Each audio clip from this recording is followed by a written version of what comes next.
and leans forward, and that's touchdown number 4 for Scott Moore.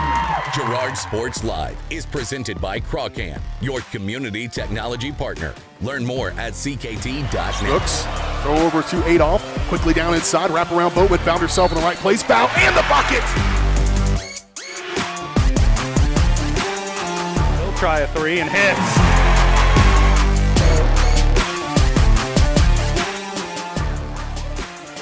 Adolph with it up top, being guarded by Gass. Girard down the lane, off the glass, and good. Nice instinct by Adolph to just take it to the bucket. Fielded on the short hop, fires this one across. Able to throw the runner out by a step and a half.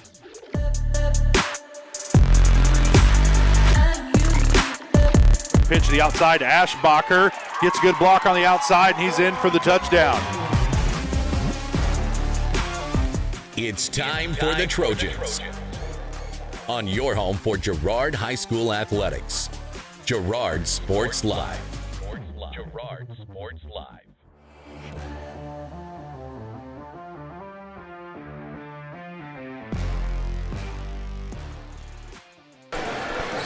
Good evening, everybody. Welcome out to the field house at St. Mary's Colgan High School. I'm Josh Lettner, alongside me, Daryl McLeod. Trojans getting set to take on the Colgan Panthers in a CNC League rivalry matchup.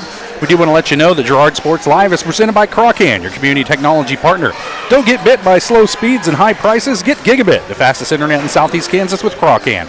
To learn more, go to ruralfiber.org or see everything Colgan has to offer at ckt.net. So the Trojans girls coming into tonight's game 17-2. They're 10-1 in the CNC. That lone loss was to the Colgan girls back on January 28th. Or I'm sorry, back on January 24th. No, I'm totally messed up. But they did lose to Colgan earlier this year. I have it written down all wrong on my sheet. Take my word for it. Trojans lost on homecoming night. On both the girls and the boys' side to Colgan in that matchup, looking for revenge here tonight. Colgan girls 16-1. They're ranked number 3 in Kansas Class 2A. They're 10-0 in the CNC. Their only loss this season coming back on January 24th, a 5-point loss at Fort Scott. And then, of course, the Trojans were victorious 51-29 versus Fort Scott 4 days later on January 28th. So you know if the Trojan girls play a good game, they could come out of here tonight with a win. Trojan boys coming in at 5-13. Colgan boys 10-9. They lost their last 4 games, trying to get right. The Trojans coming off of a senior night loss against Baxter Springs earlier this week, and then on the weekend they dropped a 54-40 decision against Frontenac over the weekend. We'll step away for a quick break. We come back, we'll fire up the Community National Bank and Trust pregame show. It's going to be a fast one, as we had a little bit of technical difficulty getting off the ground tonight. And so we'll get you your keys to the game, your starting lineups, your area matchups, all that stuff coming up on Girard Sports Live. Why settle for less than the best? Colgan's Gigabit fiber optic internet is now available to Pittsburgh, Frontenac, and Fort Scott, and many rural areas in between. Colgan has the best speeds, the best reliability, the best service, the best support, and is overall the best value on all ultra-high-speed internet. If you want the best home internet connecting as many devices, all without equipment rentals, contracts, or overages, it is the time to switch to the best. It's time to switch to Colgan. Community National Bank and Trust has been serving the area for more than 30 years with a strong commitment to the highest quality leadership and banking services. Missing that human touch with your bank? Come talk to a real person at Community National Bank and Trust. We're your local bank that's small enough to know you, yet big enough to offer the best products. Community National Bank and Trust. Federally insured, locally awesome. Member FDIC.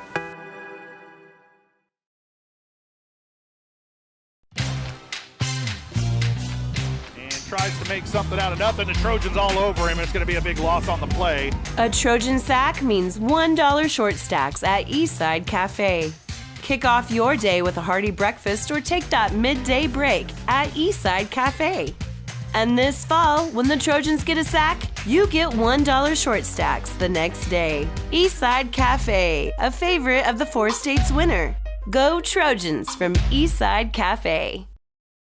Since 1918, GN Bank has been the heart of our community. Big enough to meet all your banking needs, but small enough to offer that personal touch you deserve. From agricultural loans to home mortgages, GN Bank has the expertise, products, and service to help you thrive. With a pledge to treat others ethically, be adaptable, focus on customers, and invest in the communities they serve, GN Bank is committed to your success. The best place to bank and borrow, GN Bank, where community banking truly comes first. Equal housing lender, member FDIC.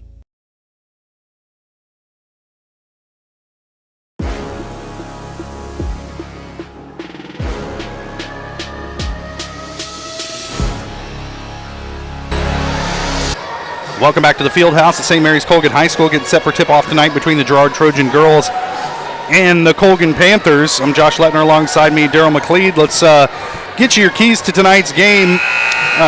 Trojan girls, of course, it's take care of the basketball, create turnovers, and I think turn defense into offense, and that's hard to do against a team like Colgan. Yep, to keep it short, it's your last game of the season. The chance to be co-CNC champs or a chance to allow Colgan to be CNC champs outright. Do you want it, and do you want it bad enough? Those keys to the game brought to you by Evans Motors. Get the keys to your next ride with a stop at Evans Motors. Nate and Eddie have decades of experience getting folks into the right car, truck, van, or SUV that's right for them and their family.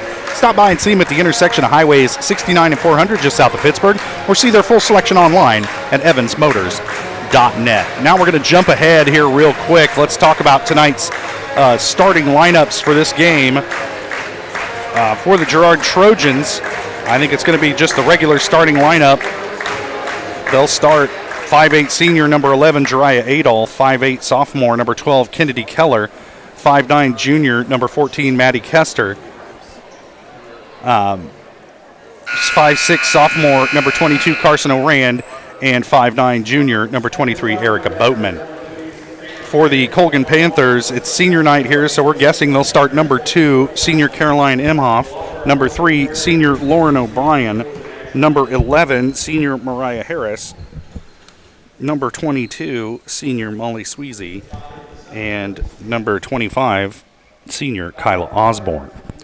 Getting set for the national anthem here at the Fieldhouse. Good time to take a break. We come back, we'll have tip-off for you here between the Colgan Panthers and the Girard Trojans coming up next on Girard Sports Live.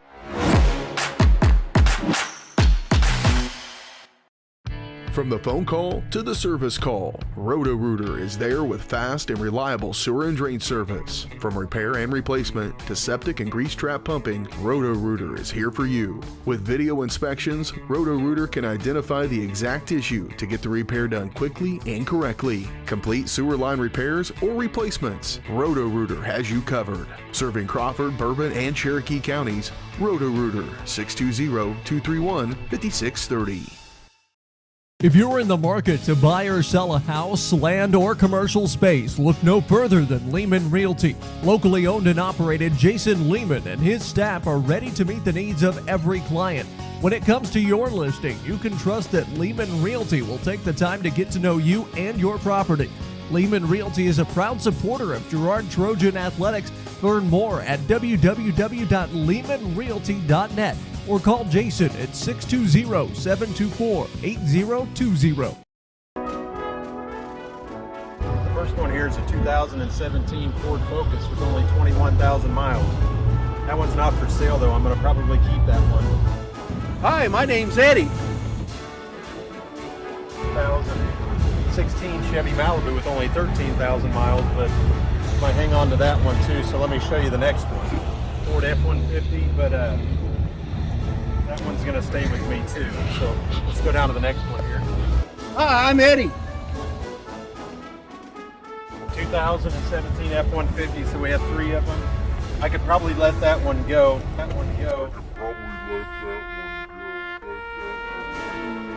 Hi, my name's Eddie. 2015 Ford Transit Cargo. I'm going to keep that one because I have to move here soon. But the rest of them, you're welcome to come out and look at. And I think you'd like a lot of them. We appreciate your business.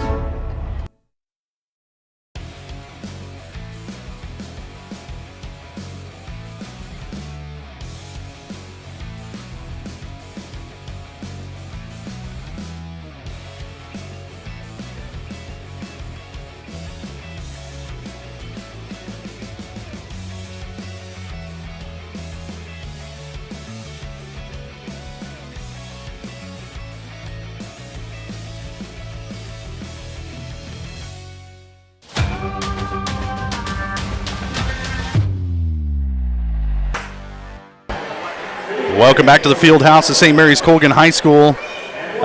Getting set for tonight's matchup between the Girard Trojans and the Colgan Panthers. Let's take a look at some of the area matchups. 88 games going across the state of Kansas tonight. Probably only 5 of them you give a hoot about.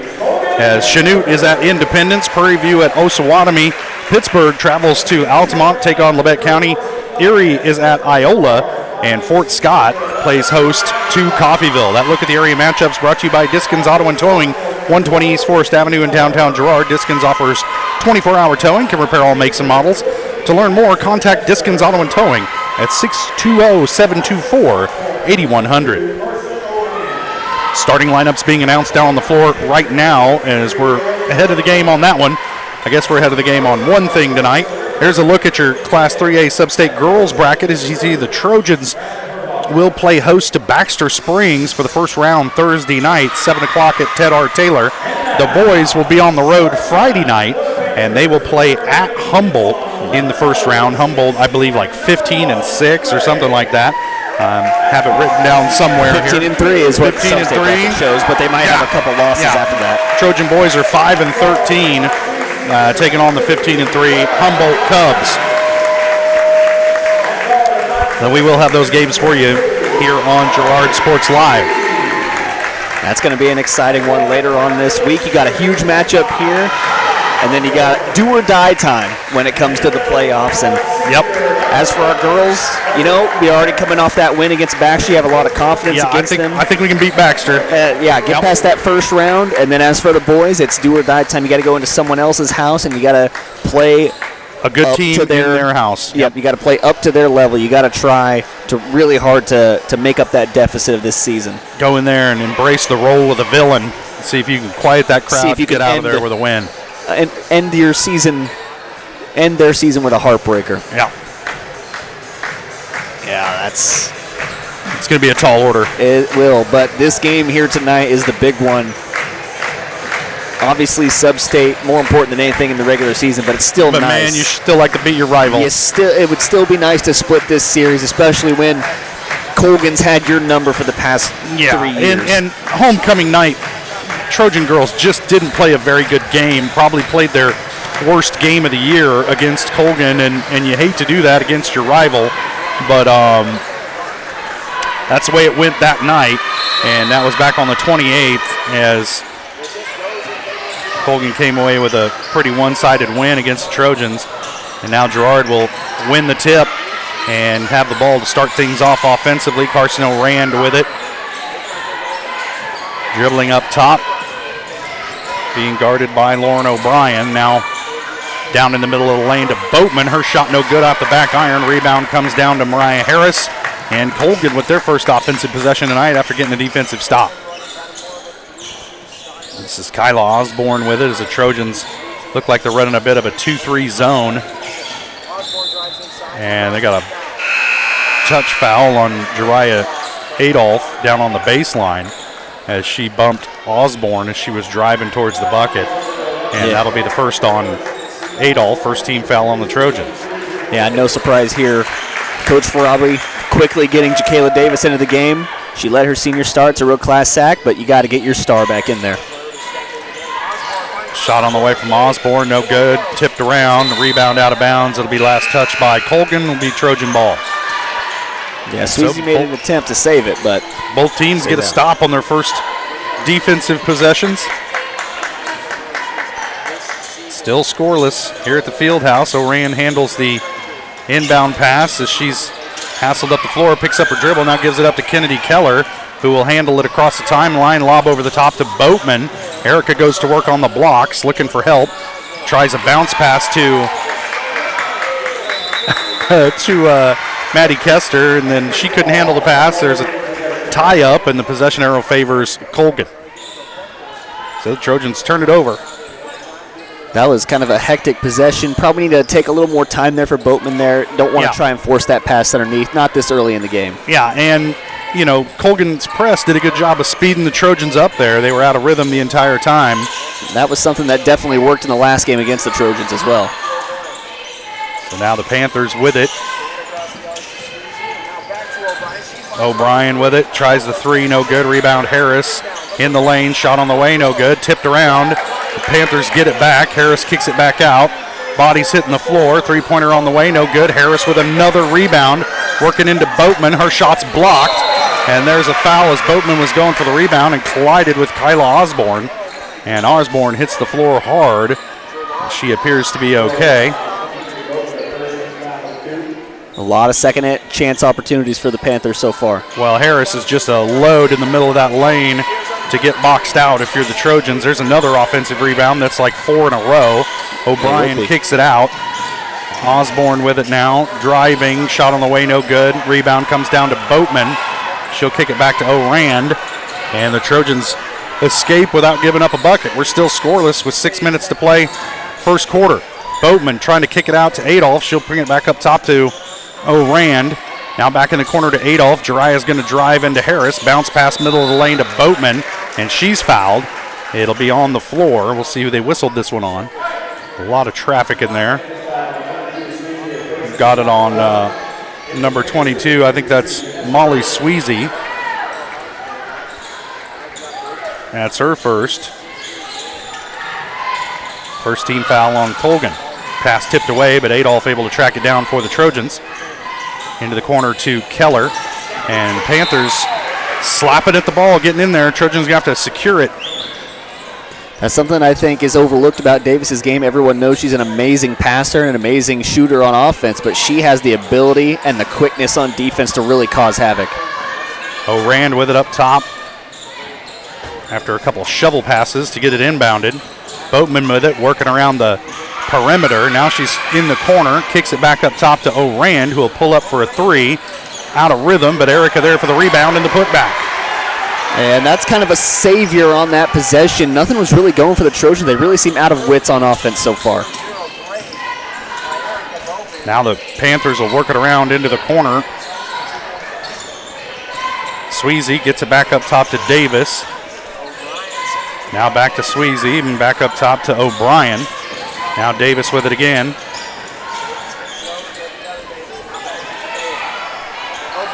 Shot on the way, no good. Rebound Boatman as she rips it away. And then a turnover on the Trojans. Out of sorts, and they're just being rushed. They don't need to get in as big of a hurry as they're in. But the defense from Colgan's got them feeling like they need to push it. They're playing at the pace of the Panthers, and that is what Coach Farabi wants them to do. Shot on the way from Davis, no good. Rebound comes down to Bella Escaño. And now Boatman pumps the brakes after crossing the timeline. No look pass from Kester to Keller, and maybe she should have looked, as it was too high for Kennedy, who had to save it in bounds but couldn't get it back to Maddie. And the Trojans turn it over again. That's their third of the night already. Third of the night yet. Still having more points than the Colgan Panthers. Still with a 2-point lead. But you got to worry because you know a team like Colgan at some point is going to start making shots. Yes. Davis, no good. Rebound comes down to Escaño. And she gets it off to Harris. Back up top, and now back to Davis. Driving into the lane, hoists one up. And it's going to be Trojan ball off the miss. Marley Sisney checking into the game, replacing Jariah Adolph for the Trojans. And Kennedy Keller going to inbound it against this full court pressure. Gets it into Carson O'Rand. O'Rand going to dribble out of traffic. Now she loses the dribble, gets it back, takes off again. And terrible spacing here as O'Rand and Sisney are occupying the same phone booth. A three-point shot by O'Rand, no good. And Kester has it poked away from her after the rebound. It'll stay with Girard. Trojans really forcing a lot of offense here instead of letting it come to them and running their plays. They need to get that in check real quick because, like you mentioned, the Colgan Panthers are going to start making shots. There's a foul before the shot. They're going to whistle a travel on Kester. Really? And fourth turnover of the night on the Trojans. Actually, if you count that no-look pass on the last possession, it was the fifth turnover. Davis gets it down low to Osborne. Back up top to Janessa Davis. Now over the top to Escanio, and her shot is good. Boatman took a risk there trying to cut across to prevent the pass inside, but it did not work out for her on that play. It's been working out for her so far.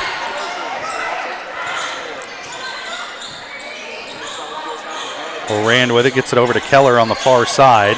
Kennedy back up top to Orand. Into the corner to Sisney, being hassled out there. Trying to get it down low. It's poked away. It'll stay with the Trojans. Boatman wanted it. She had a one-on-one downstairs. She wanted that ball inside so she could post up and go to work. They just could not get that entry pass to her. The perimeter defense of the Panthers really stifling the Trojan guards. Well, they like to go to the bounce pass when there's just a bit too much traffic. And that time it didn't work out either. Out to Kester, open for three. She'll take it and drills it. Good news for the Trojans. See Maddie Kester start hitting that shot early. And turnover by the Panthers as Jacayla Davis mishandles the dribble. Oh, no way. Oh, my gosh. Well, there's some home cooking. Oh, no. Nope, they did count and one there. Okay, that was a blocking foul. Okay, all right. He was counting the and one bucket. I thought he was motioning that as a charge, and I about questioned that call. Yeah, Keller's walking around like, I don't get it. Like, what the heck? And sure enough, yeah, he counted the bucket. That was the action, not the charge is behind the head. So, and yeah, I think half the people in the Kyla building Osborne really thought she got the call there. And got up, pumping her fists and happy, and foul was against her. That call by the ref really confused a lot of people there. Yeah, you, me, everybody in the gym. Trojans out to an 8-2 lead here early.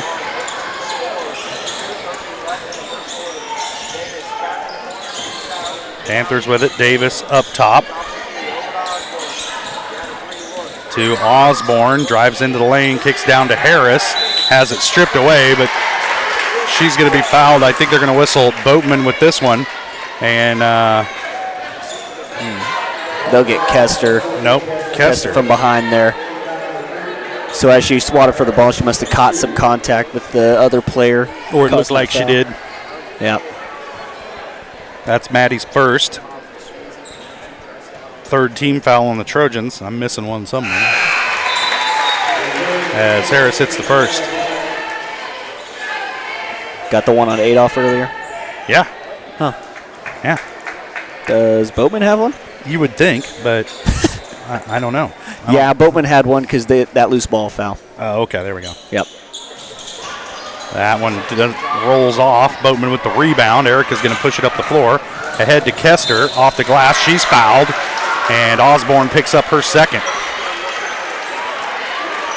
She does do a good job preventing the easy bucket for Kester, but at the same time, dangerous to pick up your second foul this early, especially when you're so crucial to this Panther offense. And Coach Farabi isn't, well, there is somebody set to check in.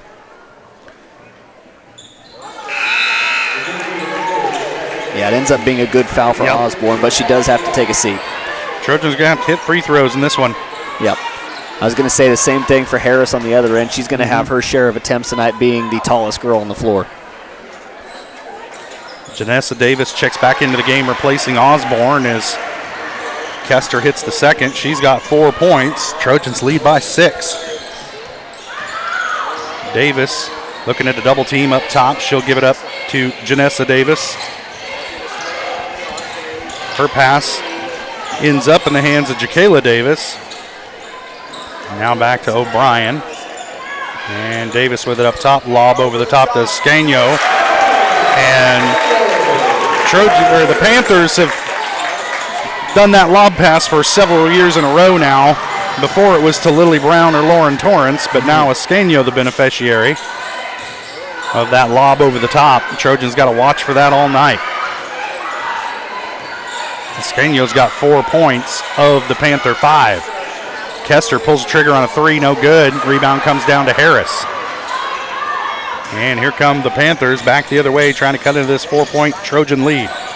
Davis dribbles to the elbow, kicks up top. Now gets it back top of the key. And Janessa Davis working against Carson Orand. Back out to O'Brien. No shot clock in the CNC, so this could take 54 seconds here. Davis, nope, they're going to call a travel there, I believe. Oh, a 3 second violation against the Panthers, and that's the second turnover of the night on Colgan. Here's that full court pressure once again. Let's see if the Trojans can deal with it. Kester will handle it against Harris. As Maddie gets it across half court, now to Boatman. She'll pull the trigger on a three, way too strong with that. And the rebound comes down to Janessa Davis. And she'll give it back to Jacalo, who got away with a carry there. Quickly ahead, Escaño. And it's going to stay with the Panthers despite Coach Herlocker's lobbying down there. And O'Brien to inbound, over the top to Harris in the middle of the lane, working against Boatman off the glass, no good. Erica with the rebound for Girard. She'll give it up to Orand, working against O'Brien, under 20 seconds, first quarter, excuse me. Kester with it on the wing, got away with one there, drives baseline, kicks back out, Orand open for three, she drills it. 3 points for Carson Orand. And an open look for Davis, who's well short. And that'll do it for the first quarter. Trojans lead it 12-5. We'll step away for a quick break, and we'll be back here watching Trojan basketball on Girard Sports Live. Unbelievable amount of devastation. I've never seen anything like it. We had a beautiful barn that was gone in 20 minutes. Farm Bureau stepped up right away and said, hey, we got you, and we'll be there for you. We were taken care of. Now we could get on to repairing and rebuilding. I tell everybody about Farm Bureau. We're fortunate to say we have good coverage with good people doing it. Contact Judd, Lori, Lisa, or Amber in Girard for all your insurance needs. Why settle for less than the best? Croccan's gigabit fiber optic internet is now available to Pittsburgh, Frontenac, and Fort Scott, and many rural areas in between. Croccan has the best speeds, the best reliability, the best service, the best support, and is overall the best value on all ultra-high-speed internet. If you want the best home internet connecting as many devices, all without equipment rentals, contracts, or overages, it is the time to switch to the best. It's time to switch to Croccan.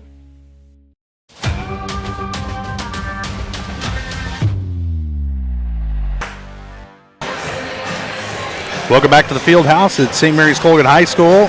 After one, Trojan girls lead it 12-5 over the Colgan Panthers. And Panthers really owned the rebounding battle in that first quarter, but couldn't get shots to fall, and the Trojans were able to get a few to fall, and that's really the difference.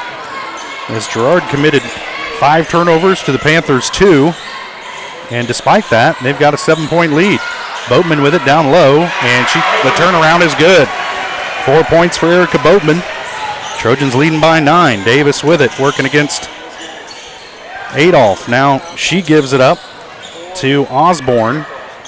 Free throw line for O'Brien. Now back out to Osborne. The Trojans really turned up the defensive pressure here in this one. There's a turnover as Sisney comes away with it. She's going to be tied up. And a timeout called by Coach Herlocker to save the possession for the Trojans, a 30-second timeout. That was a great timeout by Herlocker, getting in there and saving that. And that also, I believe the possession arrow is in favor of the Colgan Panthers here, so that gives you the ball. Now you have possession, worth burning a timeout to get that. Yep. Get the first points here as well of this quarter. Or I guess get up even more in this quarter, because Boatman already scored. Push this lead to double digits as they lead it by 9. Anytime you can lead a team this good by double digits, you're doing something right defensively, because this team will score on you. They've got 2 very good post players down there in Harris and Escano.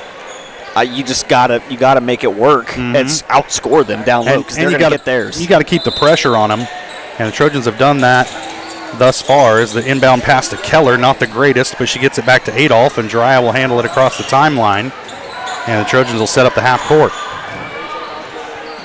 Sisney with it now. Gets it to Orand, around to Keller.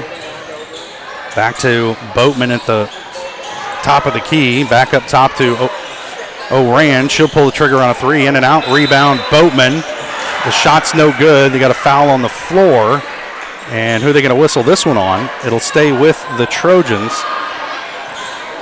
They get Molly Sweezy with this one. That's her second. Yeah, 2 players already for the Panthers having 2 fouls each. But those are the only players on the team with fouls. Sweezy and Osborne will take a seat with their 2 fouls as Escanio and Janessa Davis check back into the game for Coach Farabi. Sisney with it. Dribbling down low. And they're going to whistle her with a travel. I did not see that. And if she took an extra step, it's because of the contact. But some creative officiating there. We'll give it back to the Panthers. Yeah, I would have liked that one to just let played out. Either let it play or call a foul. I mean, wow. Or potentially a jump ball on that. Anything really, but that. They get it down low to Escanio. Her shot no good. Rebound, Boatman. Erica gives it up to Orand, and the Trojans get it right back after the questionable traveling call against Sisney. Marley gets it on the wing, down low to Adolph, and she was pushed out of bounds by Harris, obviously, and this official right here just doesn't see the color maroon, apparently, and turns it over again. That's twice down the floor for this guy. He was the one with the lengthy oratory at the beginning. Down low to Harris. Picked up her dribble, now looking for help. Kicks it back up top to O'Brien. She'll take the three and hits. Well,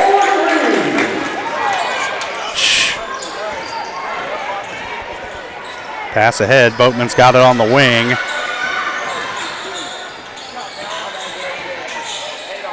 Adolph's shot, and they got a foul. And right in front of Coach Farabi, who does not like that call. I don't think it's a great one, but it bails the Trojans out and sends Jariah Adolph to the line to shoot 2. That's going to be what you like to call a good old makeup call. Yeah, Josh. I don't know if this guy's made a good call all night. Adolph's first shot rattles off, no good. She's 1 of 3 from the stripe tonight. Oh, I'm sorry. I'm not looking at the right side of the scorebook there, Daryl. She's 0 for 1 from the stripe tonight. Hits the second, and the Trojan lead is 7. Davis gives it up to O'Brien. Nowhere to go with it. Now she'll dribble around a bit, looking for help. Gets it down low to Harris, working against Boatman.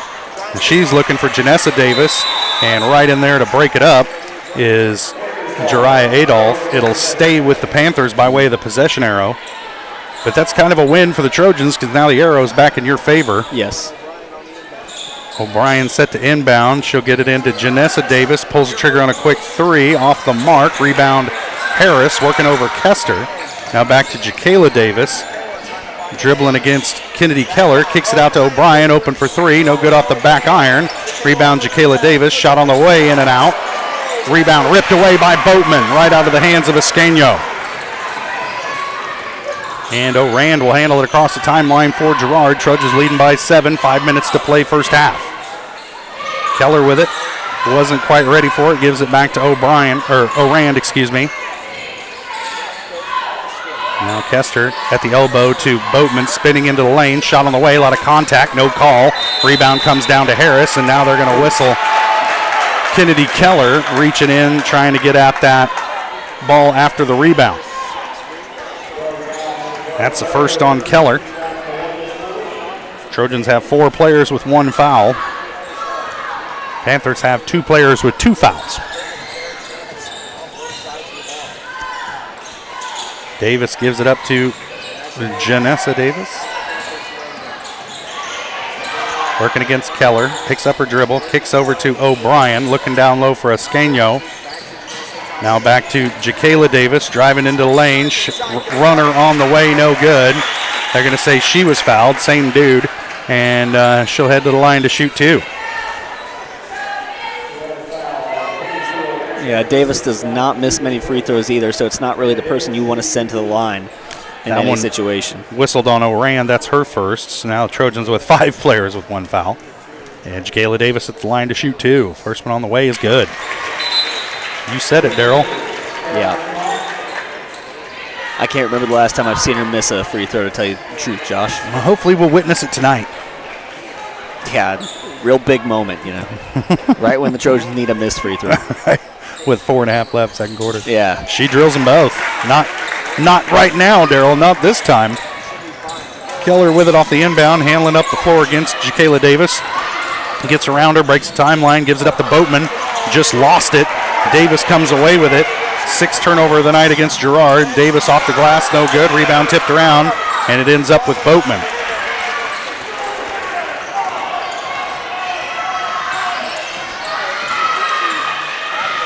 Oran working against Janessa Davis. Has it poked away, but tracks it down. Now to Adolph. Back up to Oran. Now back to Boatman as she hits the open 15-footer. 6 points for Erica Boatman. Trojans back up by 7. Davis to Janessa Davis. Back to Jacayla. Now O'Brien with it on the wing. She'll put it on the floor into the lane. Lay runner. No good. Rebound Kester. And she gives it up to Oran, who will bring it up the floor for the Trojans. Working off a screen from Boatman is Oran. Now to the far side to Adolph. To the baseline to Erica. Driving into the lane. Little runner is good. Erica Boatman is elite. She already has 8 rebounds in this game, 2 steals, and an assist. And she 8 is points. Playing on fire. Coach Farabi's letting the official hear it. And that probably would have earned most coaches a technical in that situation. Full timeout for Girard, or for Colgan. We'll take it as well. Trojans lead it by 9. 3:06 to play first half. You're watching Trojan basketball on Girard Sports Live. Hello, Four States. This is Jay Hatfield with Jay Hatfield Motorsports. We've been serving the Four States area with motorcycles, ATVs, and side-by-sides, plus offering you parts and service since 2005. We have 2 convenient locations, Pittsburgh and Joplin, selling quality brands such as Polaris, Kawasaki, Yamaha, Can-Am, and Suzuki. Jay Hatfield has a huge inventory available for immediate delivery. We offer financing options and an extensive selection of accessories. Most important, we're making deals. Come in and get your fun started today at Jay Hatfield Motorsports in Pittsburgh or Joplin.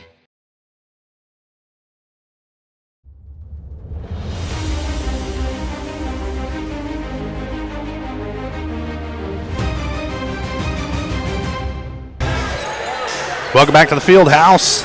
3:06 to play first half. Trojans lead it by 9 over the number 3 team in Kansas Class 2A. But so far tonight, the Trojans have been up to the task as they need another stop here defensively against this Colgan squad. Osborne with it. She'll give it up to O'Brien. Goes over the top to Escanio.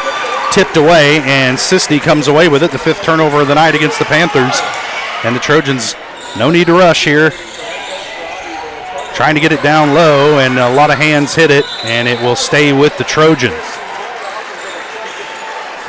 I got to say, you got to give credit to Osborne. She has been hustling around everywhere trying to save those balls that are about to go out of bounds. That's something valuable in a player you don't get in most. A lot of hustle. Willing to lay your body on the line to try and save a ball is not something a lot of people would do. Harris checks back into the game, replacing Caroline Emhoff.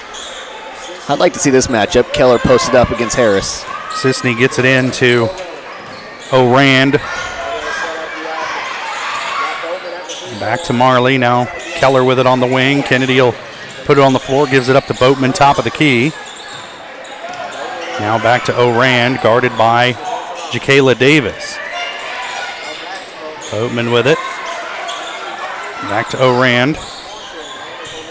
No shot clock in the CNC. That bit the Trojans a few times during that Burlington tournament, but won't do it here. Boatman into the lane. Shot on the way is good. Yep. 10 points for Boatman. Is feeling it. And she's got 9 rebounds, I think, now. Those for pancake lovers watching the game. O'Brien for 3. Misses everything. And it's out of bounds. It'll be Trojan ball. 6th turnover of the night. on the Panthers. And something to note is the last time these two teams faced, Lauren O'Brien was not in the game. I believe she was dealing with a sickness at that time, so she wasn't able to play against the Trojans in their last matchup. And so far here, I believe she only has 3 points to her name, and she's missed quite a few threes as well. Adolph inbound against the press. Gets it into Kester. Now Adolph off and running down the lane. Throws it into the feet of the defender. And it's a held ball situation. They'll stay with the Trojans. They're fortunate they had the possession arrow. Adolph would have been better to just take that one to the bucket. Yeah, definitely a forced pass there down low, but it's the best situation for the Trojans to get this ball back. Yep. Oran to inbound. Gets it in the corner to Adolph. She'll launch a three. Off the mark. Rebound comes down to Esqueno. And the Panthers looking to push the other way. Here comes Davis. Working against Boatman, who cuts her off. Now back out. Shot on the way by Osborne is good. That's her first bucket of the night. And it cuts the Trojan lead to 8. The Panthers like to run and gun, and if you give them the chance, they'll find open people outside the arc. And then they'll start sinking those shots. Team that's comfortable in transition. They have been for years. Absolutely. And Trojans got to prevent those runouts. Kester with it. Puts it on the floor, gives it up to Adolph. She'll drive. Off the glass, too strong. Rebound Davis. Get back defensively, Trojans. Here comes Jacayla Davis. Pulls up from the free throw line. Shot on the way. No good. Rebound Esqueno. Her putback no good. And Erica Boatman out-battles two Panthers for the rebound. That is her 9th of the game. And the Trojans with it back offensively after a big defensive stand. Under 40 seconds to play first half. Big possession here for Girard. But you want to build on this lead. Sisney with it on the wing. Gives it up to Kester. Lost her dribble. Now it's tipped out of bounds by Harris. And Trojans need to gather themselves mentally here before they inbound this ball. Yep, no need to rush. You have 24 seconds to get this done. Near travel, a couple of near turnovers. That was not the prettiest possession. Let's see if they execute a little bit better here. O'Rand with it, top of the key, deflected. Adolph comes away with it. Jiraiya almost lost her dribble. Now it's picked off, and a foul against Sisney. Just out of sorts on that entire possession. And you got to know that the Panthers are going to turn up the defensive pressure on you with under 30 seconds and take better care of the basketball if you're the Trojan. Jiraiya needs to take a breath here and calm down. She's missed a couple shots, forced things, really rushed her last couple of possessions. Now Janessa Davis with it. That pass right into the hands of Jacayla Davis. Her shot no good, and that's going to do it for the first half. Trojans lead it by 8, 21-13. We'll take a quick break. We'll be back with the GN Bank Halftime Show. You're watching Trojan Basketball on Girard Sports Live.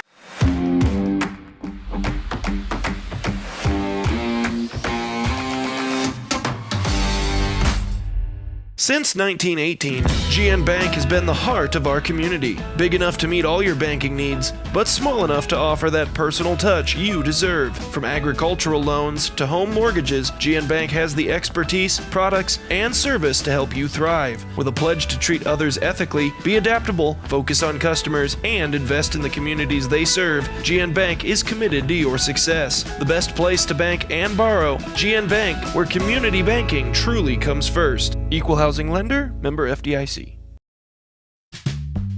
Selling equipment can be a hassle. Whether you're needing to replace an old tractor or you're finally getting to retire, the time and energy needed to clean, prep, promote, and sell seems daunting. That's why you need Tyler Jackman and Big Iron Auctions. From one piece to the whole farm, Big Iron Auctions can deliver your items to more than 750,000 registered bidders. Call Tyler Jackman at 620-404-8115 or learn more at BigIronAuctions.com.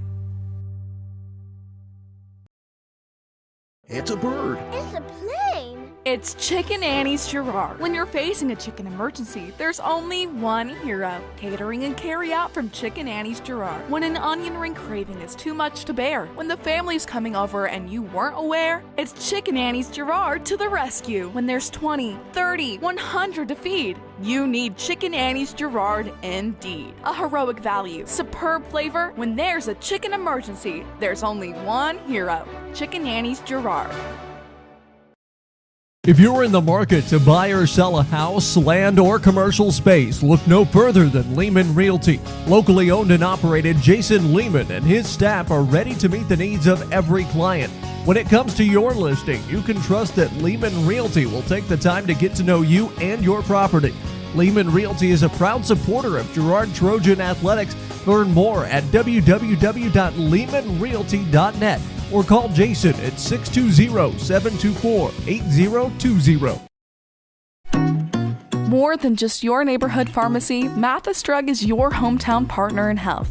With pharmacist Bria Scheibe and an experienced, highly trained staff, Mathis Drug is ready to serve you. And now, Mathis Drug offers comprehensive compounding, which is one of the few pharmacies in Southeast Kansas with this convenient on-site service. From medications to expert advice, call 620-261-9779. Mathis Drug Store, where community and care come together. From the phone call to the service call, Roto-Rooter is there with fast and reliable sewer and drain service. From repair and replacement to septic and grease trap pumping, Roto-Rooter is here for you. With video inspections, Roto-Rooter can identify the exact issue to get the repair done quickly and correctly. Complete sewer line repairs or replacements, Roto-Rooter has you covered. Serving Crawford, Bourbon, and Cherokee counties, Roto-Rooter, 620-231-5630.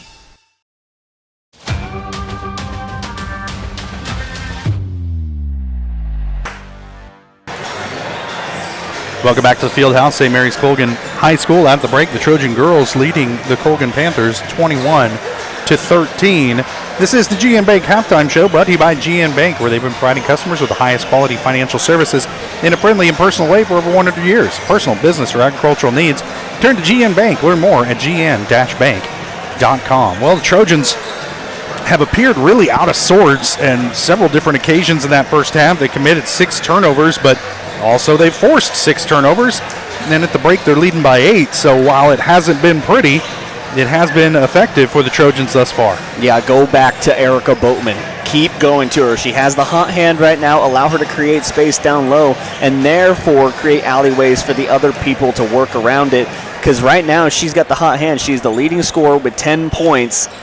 And if they're going to respect her like they should on the offensive side, then that's going to create alleyways and passing attempts open for other people to potentially hit threes or get driving to the bucket, and that's going to open up so much offense for the Trojans and hopefully stop them from looking so out of wits. That Eye on the Game brought to you by Kenara Eye Care. As we take a look back at the first half, Kenara Eye Care is here to make sure you can see what you're looking at.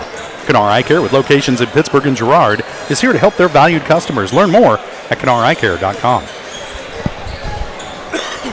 Well, it's high time we take a look at some of these halftime stats brought to you by B&B Excavating. The numbers don't lie unless they're my numbers. Dirt's heavy, so trust the guys at B&B Excavating to move what needs moving. Specializing in septic systems, water line install and repair, driveways and rock hauling and leveling. Call B&B Excavating, 620-724-2735. First for the Colgan Panthers, they're led in scoring by Bella Escanio. She's got 4. Kyla Osborne and Lauren O'Brien with 3 points each. Jakayla Davis with a bucket, actually with 2 free throws. And Mariah Harris with 1 point on a 1 of 2 from the free throw line. For the Girard Trojans, are led in scoring by Erica Boatman. Like Daryl said earlier, 10 points and working her way to a double-double. I think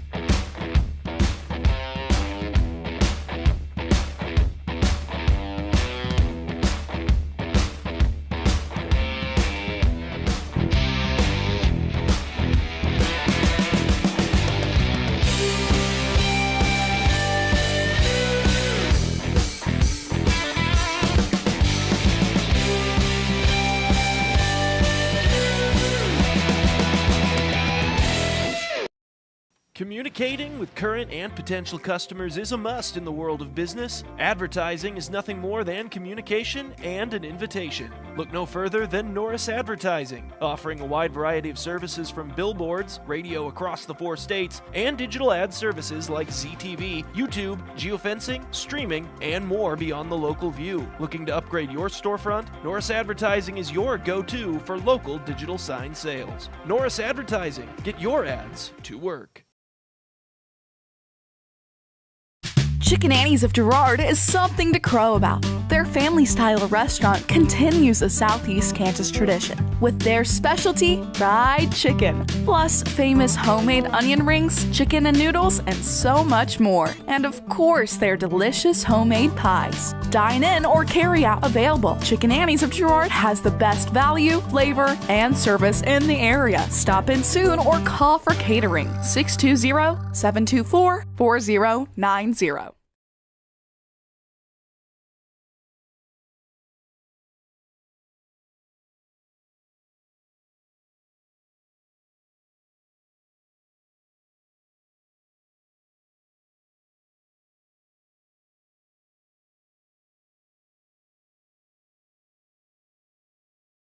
You've enjoyed life. Over the years, your community has become your passion, something you hope future generations get to experience, just as you have. That's why the Girard Area Community Foundation has worked hard to help fulfill charitable goals and inspire generosity, meeting the needs of the communities they serve. Creating a legacy fund with GACF ensures what you leave behind is an effective and lasting improvement in the community you love so dearly. Make plans to visit GirardAreaFoundation.com, preserving traditions for those who follow.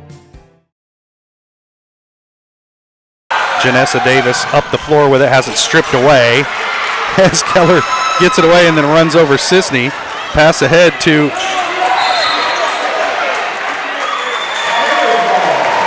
Kester, who had to save it in bounds and then touched it while she was still out of bounds. And that'll give it back to Colgan. I don't know how to score that, but something like this. Okay. I tell you what, I think we're back live, Josh. What? Okay, I'll watch my mouth. All right. Kyla Osborne with it for the Panthers as we got a 3-point game here due to some contributions by the officials. Harris with it. Now back out to, ends up with Jacayla Davis into the lane. That's her spot. You got to keep her from getting to that spot. Unfortunately for the Trojans, she came up empty there. Janessa Davis now over to Osborne, open for three, off the mark, tipped around.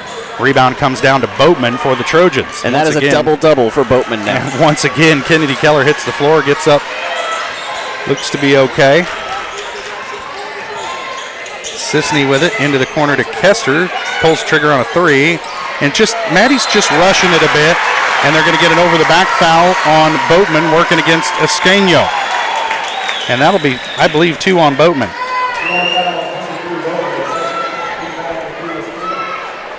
Yeah, second on Boatman. What was that?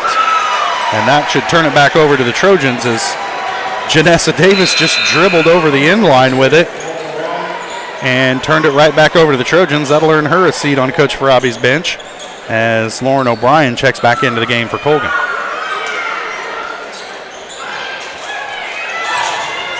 Sisney driving, little runner is good. First bucket of the night for Marley Sisney, and it pushes the Trojan lead back to 5. Kayla Davis with it, working against O'Rand. Trojans in that 2-3 zone. Now they'll switch to a man-to-man.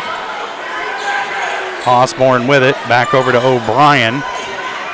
Driving across the lane, now she'll back it out. Free throw line for Harris, steps through. They're going to have a foul called on the floor. And they get Jariah Adolph with that one. That's her second. So now the Trojans with 3 players with 2 fouls. Osborne to inbound. She gets it in over the top to Davis, working against O'Rand. Pushes off. O'Rand hits the floor. Davis's shot no good. Rebound by Escaño, and the putback was good. 6 points for Escaño. And the Trojan lead back down to 3. Gonna need some better boxing out down low. Harris and Escaño are dominating the boards. Well, you know, when you're allowing that push off at the free throw line, there's a lot of possibilities for an offensive player. Boatman, turnaround in the lane, well short of the mark.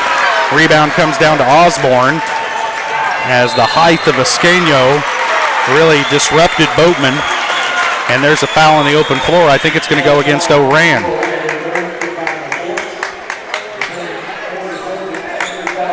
And that's O'Rand's third. She'll sit. Timeout, Trojans. It's a full timeout. We'll take it as well. 2 minutes to play third quarter. Trojans leading by 3, but it looks precarious. We'll take a break. We'll be back. You're watching Trojan basketball on Girard Sports Live.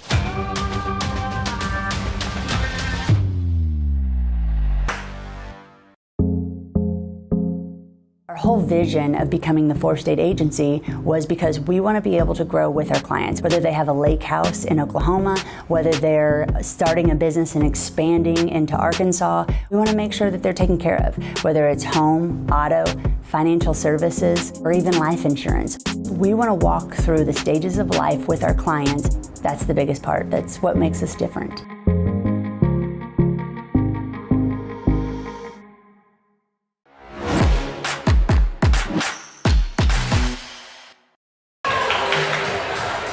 Welcome back to the Fieldhouse. St. Mary's Colgan High School here in Pittsburgh. Trojans lead it by 3. 2 minutes to play third quarter. And Colgan Panthers have come roaring back in this one. They are very much a second half team. They always have been. So just because you have that lead in the first doesn't mean you can start relaxing. You got to keep your foot on the gas pedal, and it's going to be ever important here to bring that intensity back up. They've outscored the Trojans by 5 here in this third quarter. Girard still clinging to that 3-point lead. And Panthers looking to chip away at it again here. They get it into Jacayla Davis, gets to her spot in the lane, shot on the way, no good. Rebound, Escanio, and somebody's going to have to box her out. Like I mentioned, positioning and boxing out are troublesome right now. What the? And it'll stay with the Trojans. The coach is like, how much contact are you going to let go here?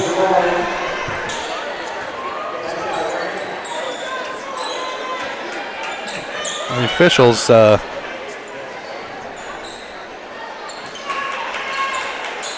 letting a lot go on the Trojan end of the floor tonight. Sisney gets it into O'Rand. Thought about a 3. Now she'll kick it back out to Dry Adolph on the wing, being guarded by Davis. Now Sisney with it. Back to Adolph. Down low to Keller. Her pass to Boatman. Sisney. A lot of dribbling right now by the Trojans. Boatman open. She'll take it. No good on the 20-footer. Rebound to Escanio, and here come the Panthers. Quickly ahead, Jacayla Davis. Trojans need to get set defensively. Davis gets to her spot, throws a wild one up. Will not go. Rebound comes down to O'Rand. Trojans dodge a bullet there. Under a minute to play. First half, Trojans leading by 1. Third quarter, Trojans leading by 1. Boatman with it at the free throw line. Back to O'Rand. She loses it. A lot of contact. No call. Now a held ball, and it will stay with the Trojans. Man, they're letting a lot go on the Trojan end of the floor tonight. Coach Herlocker not a fan. Not many people wearing the crimson and gold tonight are fans either.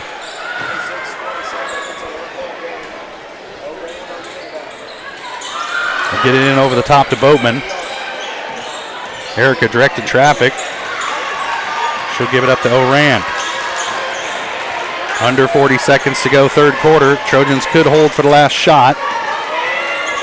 Sisney with it. Into the lane. Little runner for Marley. No good. Tipped around. Keller fighting for it. Sisney comes away with it. Keller went down hard. Sisney still has it. And there's an injury timeout for Kennedy Keller, who banged her head against the floor. And, man, we've seen Kennedy play with some goose eggs this season and a black eye for the back half of last season. And, man, she just leaves it all out there. And she may have left a little piece out there right now. She hit the floor hard.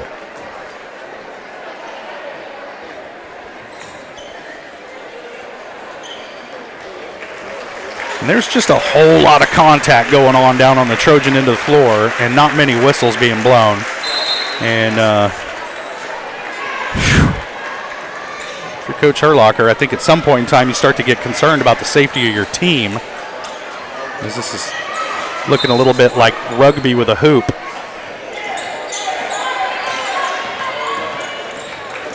O'Rand with it into the corner to Kester, down low to Boatman in the lane, in the trees. She's fouled, and the bucket. 12 points for Erica Boatman, and she's going to head to the line to try and complete the three-point play. Trojan lead back up to 3 with 10.9 left to play third quarter. Boatman trying to make it 4 right here. And she hits it. 13 points for Boatman. 8 seconds and counting for the Panthers to do something offensively. Davis with it. Guarded by Adolph. Working off a screen. Her shot partially blocked. And that's it. No, you cannot count that shot. You cannot count that shot. The buzzer clearly went off before the shot was taken. And you guys watching at home on YouTube, just track it back about 10 seconds and watch that. I don't know what game the guys in stripes are watching tonight. Oh my goodness. We'll take a quick break. We'll be back. Trojans leading by a bucket after 3. You're watching Trojan basketball on Girard Sports Live. You've enjoyed life. Over the years, your community has become your passion, something you hope future generations get to experience, just as you have. That's why the Girard Area Community Foundation has worked hard to help fulfill charitable goals and inspire generosity, meeting the needs of the communities they serve. Creating a legacy fund with GACF ensures what you leave behind is an effective and lasting improvement in the community you love so dearly. Make plans to visit GirardAreaFoundation.com, preserving traditions for those who follow. A partner in your fields and in your success. That's what you get with Murphy Seed. Channel seedsman Matt Murphy knows your fields and can recommend the elite seed products designed to perform in your area, maximizing the profitability of every acre. With Murphy Seed, you'll get year-round, hands-on, customized service. To learn more, call Murphy Seed at 620-249-6419. Your partner at every stage. Matt Murphy and Murphy Seed. Easy. 1 quarter left to play. Trojans lead by 2 thanks to an after the buzzer bucket by Lauren O'Brien. Now Davis with it on the baseline to start this quarter. Trojans come away with the turnover and they're going to whistle. Oh my gosh. A hell ball.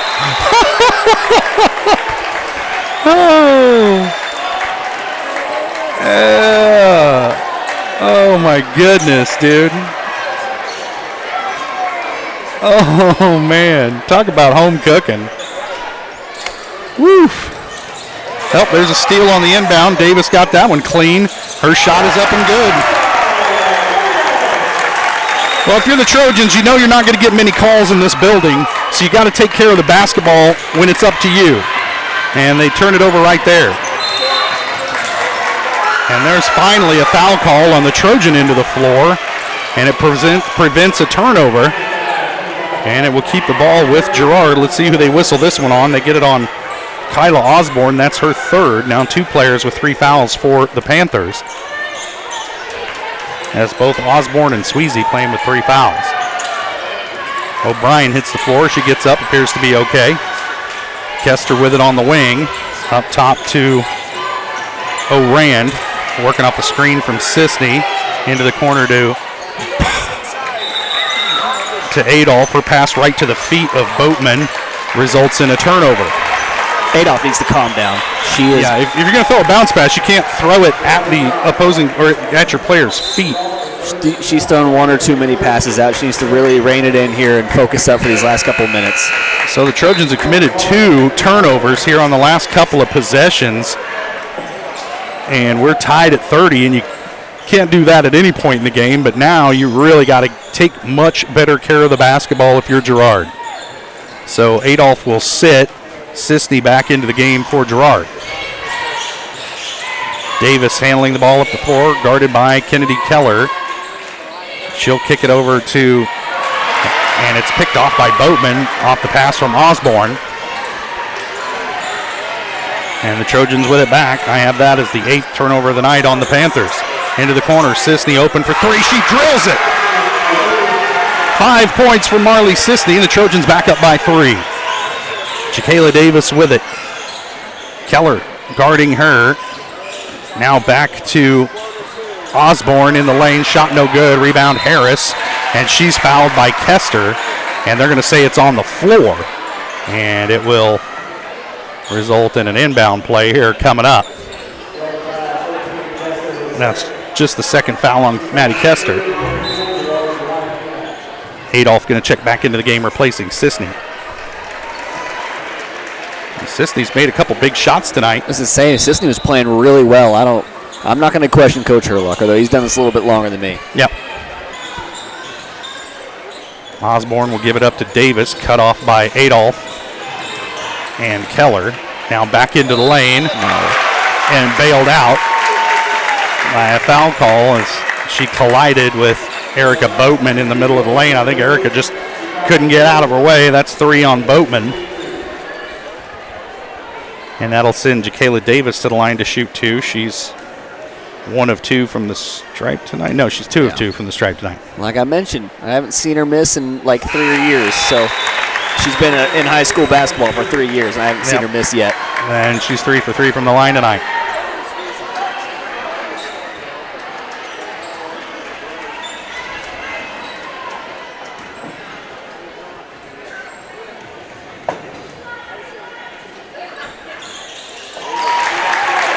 Make that 4 for 4. 8 points for Davis. Timeout, Colgan.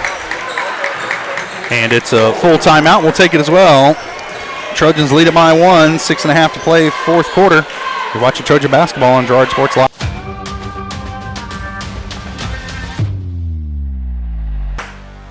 Since 1918, GN Bank has been the heart of our community. Big enough to meet all your banking needs, but small enough to offer that personal touch you deserve. From agricultural loans to home mortgages, GN Bank has the expertise, products, and service to help you thrive. With a pledge to treat others ethically, be adaptable, focus on customers, and invest in the communities they serve, GN Bank is committed to your success. The best place to bank and borrow, GN Bank, where community banking truly comes first. Equal housing lender, member FDIC.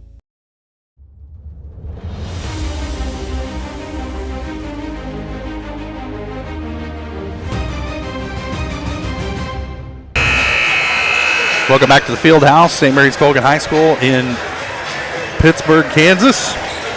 6.5 to play in the game. Trojans hanging on to the narrowest of leads, 33-32 over the number 3 team in Kansas Class 2A. Trojans will be back in action Thursday night as they welcome in the Baxter Springs Lions in the first round of Sub-State. Trojan boys will be action Friday night on the road at Humboldt. Inbound pass comes into Boatman. She's getting trailed up the floor and fouled by O'Brien.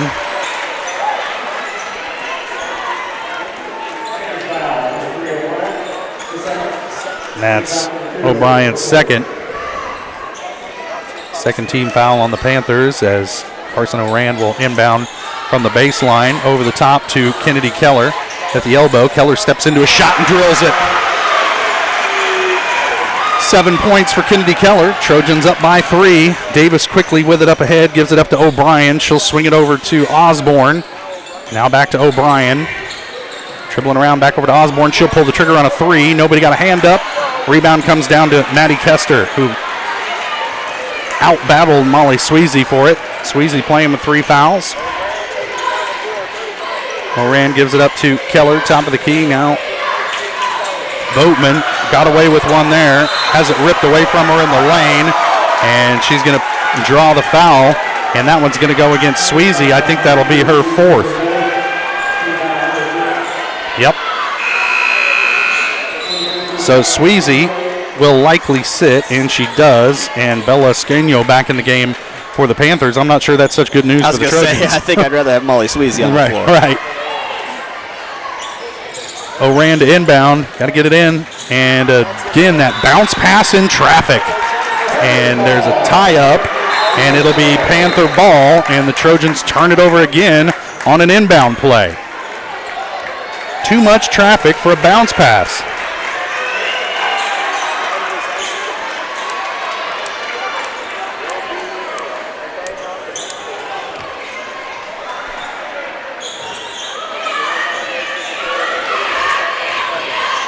Kayla Davis will handle it up the floor for the Panthers.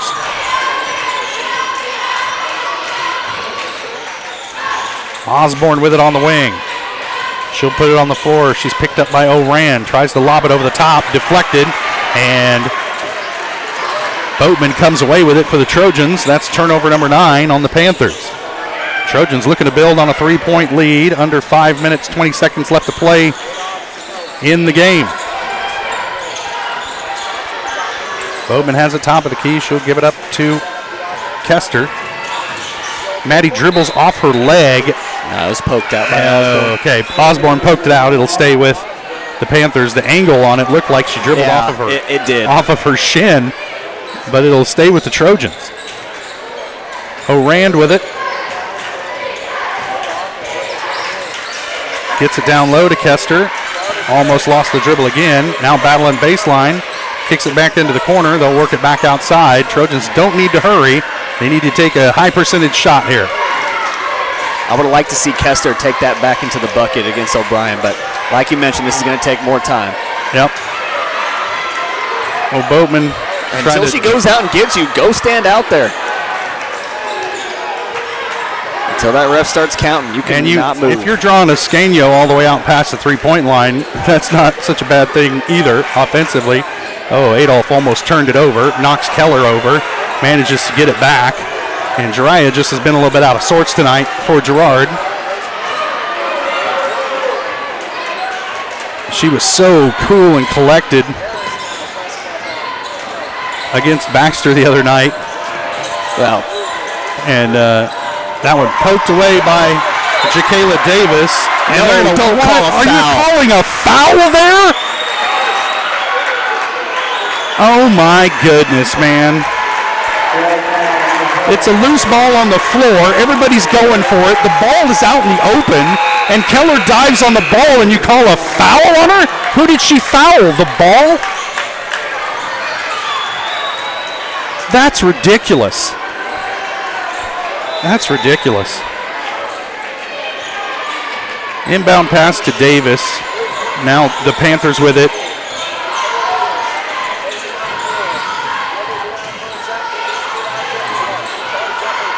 Out to Osborne, picked up by Oran. Their pass picked off. There we go, Jiraiya. Yep, Adolph comes up with the turnover for the Trojans. And surprisingly, nobody called a foul on her. She'll get it back here, back to Keller, top of the key. Trojans don't really have to hurry a whole heck of a lot.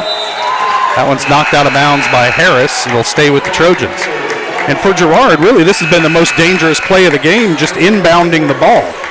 They've committed 3 or 4 turnovers tonight just on inbound plays.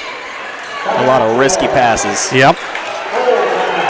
And it's a timeout on the floor, a full timeout. We'll take it as well. 3.5 to play. Trojans by 3, 35-32 over the Colgan Panthers. We'll step away for a quick break, and we'll be back here watching Trojan basketball on Girard Sports Live.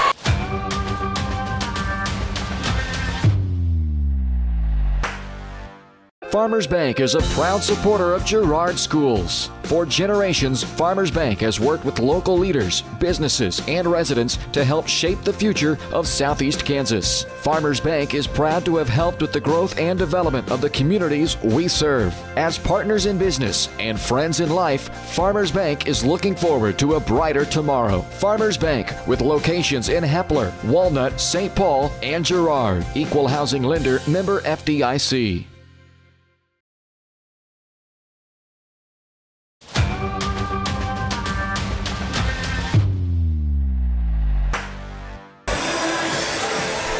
Welcome back to St. Mary's Colgan High School, Pittsburgh, Kansas. Trojans leading it 35-32 over the Colgan Panthers.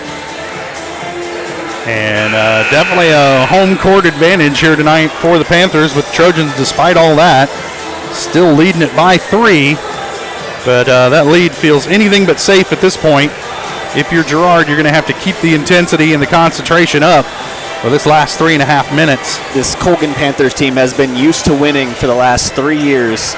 They've been used to dominating victories in the past 3 years. They know how to win, so you cannot guarantee that this 3-point lead is going to hold them for long.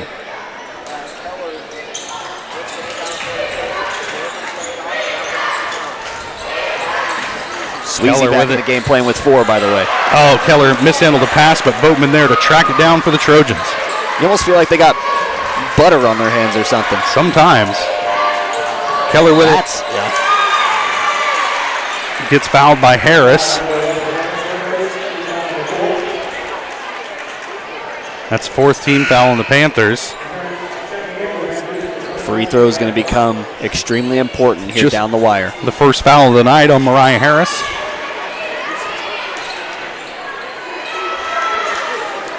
O'Rand inbound from the baseline for the Trojans.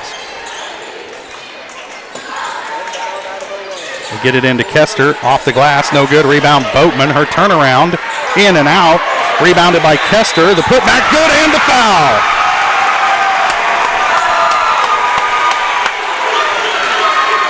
And now Maddie Kester will head to the line to try and complete the three-point play. And that is the fifth team foul against Colgan. And it'll be free throws from here on out for the Trojans. Now free throws become super important down the stretch if you're Girard. Yes, they do. That was such a huge possession for the Trojans. Missing those first two buckets, that could have easily been a momentum swing. Kester comes up big once again. Janessa Davis, Harris, and Danny Agmore check out for the Panthers. Kayla Davis handled it up the floor offensively. Top of the key, spinning into the lane, runner, off, rebound, Escanio. She gets her own rebound off the putback, but it's ripped away by Maddie Kester. Huge play by Maddie. Getting that steal there could very well be the difference in this game. Still a lot of time to go, though. Back to O'Rand, top of the key. Carson over to Kennedy Keller up top. Caroline Emhoff out to guard Keller. Now O'Rand with it again, with O'Brien guarding her. Back to Keller. She's trapped. Gives it up to down low. To Boatman. Back to Kennedy Keller, and she's fouled on the outside. And Kennedy will head to the line to shoot two. That foul on Kyla Osborne. That's her fourth, and Keller is fired up, and rightly so. She's really sacrificed her body tonight to get this win. Kennedy now the Keller. official trying to pantomime what a not a foul would have been for Osborne. Looked like he might have been trying to hula hoop or something. I'm not for certain. Might have been the twist. It's all in the hips, Josh. Yeah, apparently it is. Kennedy First Keller shot off the mark for Keller. has been lightning in a bottle all season long. Whenever the Trojans need energy, she has been there. She's going to need to make this next free throw to really seal it home. Bend the knees, bend the knees. Tall in the knees. Free throws it is. And she hits a second. She used the knees. You saw it, Daryl. I saw it. Davis handling it up the floor for the Panthers. Man, she's a really good ball handler. Crosses over, shot on the way, no good. Rebound, Kester. Good ball handler, but 2 minutes. She wants the and ball change. in her hands, and she's not letting anyone else get a chance right now. She's forcing up shots. O'Rand with it. She's fouled on the outside by Lauren O'Brien. That's her fourth.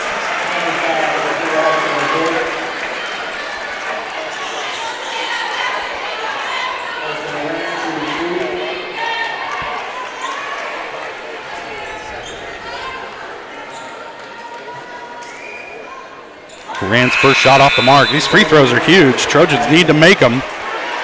Keep the Panthers at arm's distance.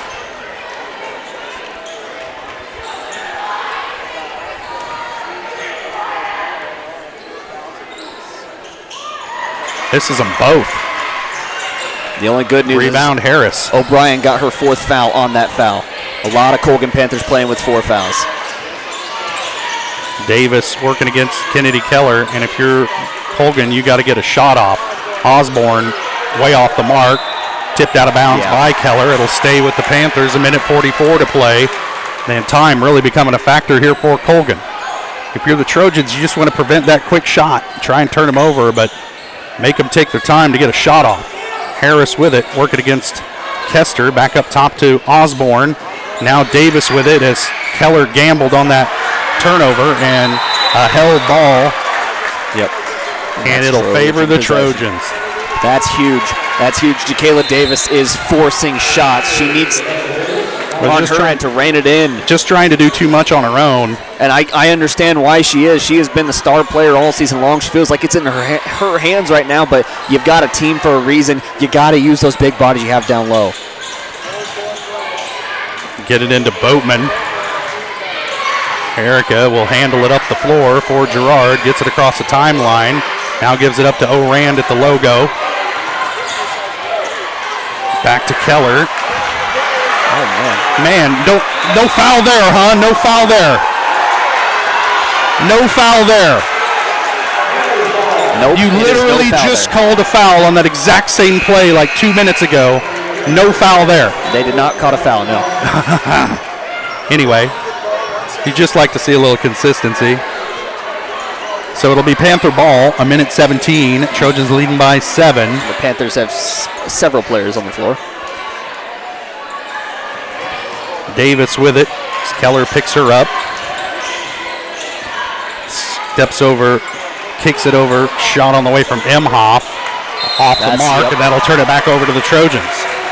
I have that as the 11th turnover of the night on the Panthers. I think it's actually the 12th. Sweezy checks into the game, replacing Escanio. Emhoff will take a seat as Janessa Davis checks back into the game for the Panthers, as Coach Farabi doing some tweaks with the lineup here down the stretch. Keller to inbound for the Trojans, gets it into Adolph. Jiraiya will dribble up the floor, and she's fouled by Jacayla Davis. And that's just her first foul, I think.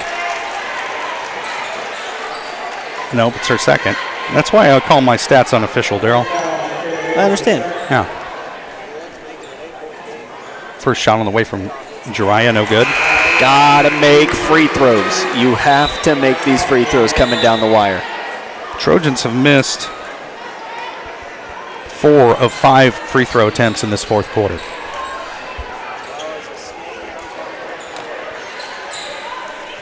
It's the biggest moments of the game. You gotta make your free throws down this time.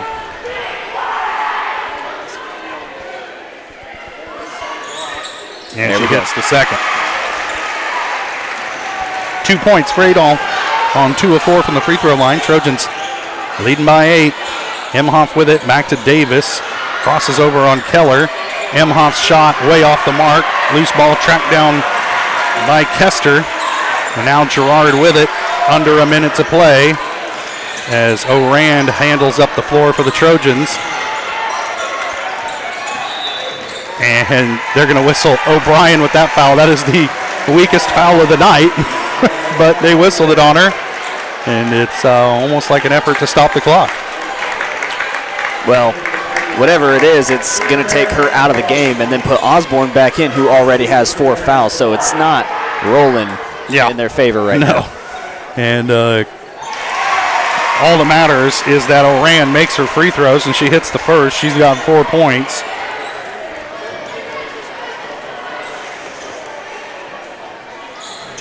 Make it 5. Cool, calm, and collected.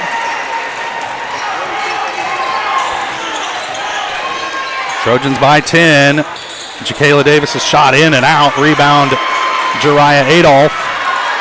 Oh, and she loses the dribble, and that'll give it back to the Panthers with 26.6.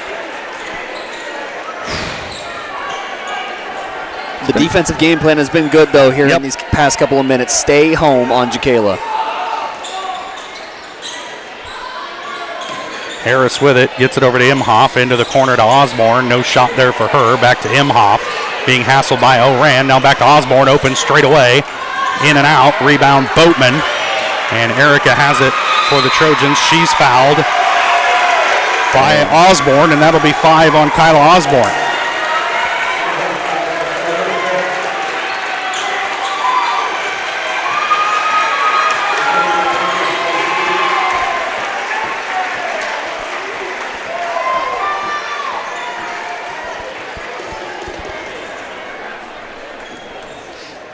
Now Adolph at the line to shoot a pair. Or I'm sorry, Boatman at the line to shoot a pair. First one rattles around and in. It's been that kind of night for Erica Boatman. She's got 14.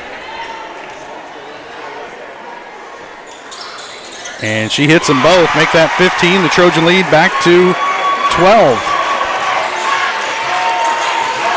Matching, I believe, their largest lead of the night. Emhoff gives it back up to Jacayla Davis, working against Carson O'Rand. She'll pull back for an NBA range 3. and that's no good, and the Trojans come out of here with a win in the final game of the regular season as they top the number 3 team in Kansas Class 2A, 44-32. We'll take a quick break. We'll be back with the Eastside Cafe postgame show. You're watching Trojan basketball on Girard Sports.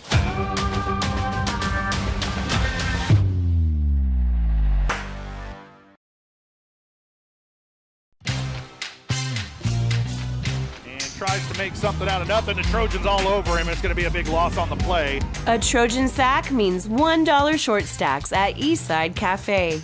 Kick off your day with a hearty breakfast or take that midday break at Eastside Cafe. And this fall, when the Trojans get a sack, you get $1 short stacks the next day. Eastside Cafe, a favorite of the 4 states winner. Go Trojans from Eastside Cafe. Hello, 4 States. This is Jay Hatfield with the Jay Hatfield Auto Group. We've been serving the 4 States area for over 29 years, and we now have 6 locations which offer Chevrolet, GMC, Ford, and Chrysler Dodge Jeep Ram. Each of our locations is operated by a Jay Hatfield family member or managing partner. At Jay Hatfield, we're here to earn your business and trust. We have approximately 300 pre-owned and 300 new vehicles in stock or on their way, and we're making deals. Come see us at Jay Hatfield location today and let us make you part of the Jay Hatfield family. First one here is a 2017 Ford Focus with only 21,000 miles. That one's not for sale though. I'm going to probably keep that one. Hi, my name's Eddie. 2016 Chevy Malibu with only 13,000 miles, but I might hang on to that one too. So let me show you the next one.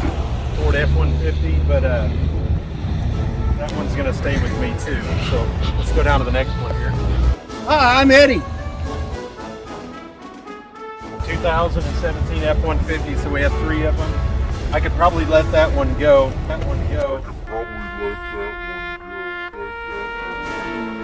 Hi, my name's Eddie. 2015 Ford Transit Cargo. I'm going to keep that one because I have to move here soon. But the rest of them, you're welcome to come out and look at. And I think you'd like a lot of them. We appreciate your business. Farmers Bank is a proud supporter of Girard schools. For generations, Farmers Bank has worked with local leaders, businesses, and residents to help shape the future of Southeast Kansas. Farmers Bank is proud to have helped with the growth and development of the communities we serve. As partners in business and friends in life, Farmers Bank is looking forward to a brighter tomorrow. Farmers Bank, with locations in Hepler, Walnut, St. Paul, and Girard. Equal housing lender, member FDIC.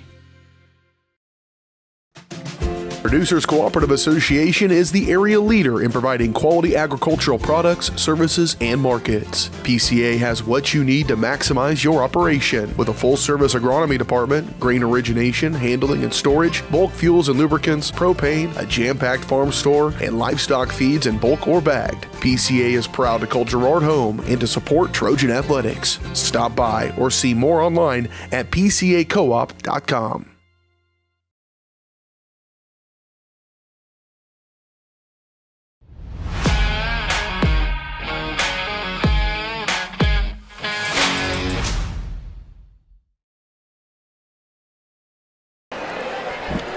Welcome back to the field house. St. Mary's Colgan High School. Trojan girls come away with a 12-point, 44-32 win over the Colgan Panthers here on what is senior night. Spoiled it. St. Mary's Colgan High School, and this is... Still don't have the camera on that one. It's all right. It's all right. But it is the post-game show. Yeah, so. This is the Eastside Cafe post-game show brought to you by Eastside Cafe. Come experience the best breakfast in all of Crawford County. Whoa. Yeah. Yeah, all of Crawford County, 6 days a week at 120 South Ozark Street in Girard. Proud supporters of Trojan Athletics. Okay, so the Trojans come away with the big win tonight over the number 3 ranked team in Kansas Class 2A. Trojans getting set for the 3A sub-state playoffs. As right now we are going to go ahead and welcome in head coach Brad Herlocker of the Girard Trojans. Well, get you enough cords so you can stand up straight there. All right, Coach. Well, congratulations on a big win over the number 3 team in Kansas Class 2A. Your girls really gutted this one out tonight, and things didn't go their way the whole game, but able to stay with it and be consistent and come away with a big win. Yeah, just a signature win really for our girls, a legacy builder, big time to come into Colgan's field house, and we haven't had really good time here lately, just being right honest with you. And I just can't say enough about the, grit. Grit is the word that I want to use. That I felt like we didn't get too many calls tonight. I felt like they were able to reach, slap, and hack.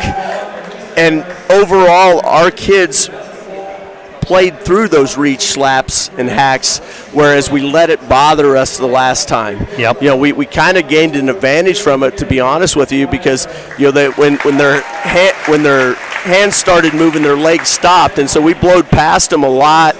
And I just can't say enough about Kennedy Keller and Carson O'Rand and their defense on number 23. I don't know what number she had, but she's at the top of the state as far as overall scores, and our whole team defense worked together to perfection, exactly as we wanted it to. They made some adjustments at halftime. We had to make some adjustments back, and I just can't say enough about this group of girls, and they've cemented their place forever. Especially like I said, this is pretty epic. This is you come into Colgan Fieldhouse with them ranked number 1 and 2A, and you're able to get that's a very good. And I don't. In saying that, I don't want to take anything away from Colgan. They have an unbelievable basketball team. I guess that's why I am saying what I'm saying, is because they have an unbelievable basketball team. They have one of the best players in the state on their team, and we were able to keep her in check and ultimately win that basketball game. And then I really want to talk about the effort of Maddie Kester and Erica Boatman down low tonight, working against Esqueno and Harris. They really had their work cut out for them on the blocks, and maybe the rebound battle didn't go their way early, but as the game wore on, they really kind of imposed their will on the blocks tonight. Yeah, all the hungry people in the world want to know how many rebounds Erica had. She got the double-double. It's pancake time tomorrow. It's pancake time. I may go get some pancakes. That's not on my diet, but I'm telling you, it feels really good. Well, Coach, you don't get a body like this without pancakes. No, we paid so much attention to 23 that that's what we talked about. That number 11 and number 50, two really, really good basketball players down low.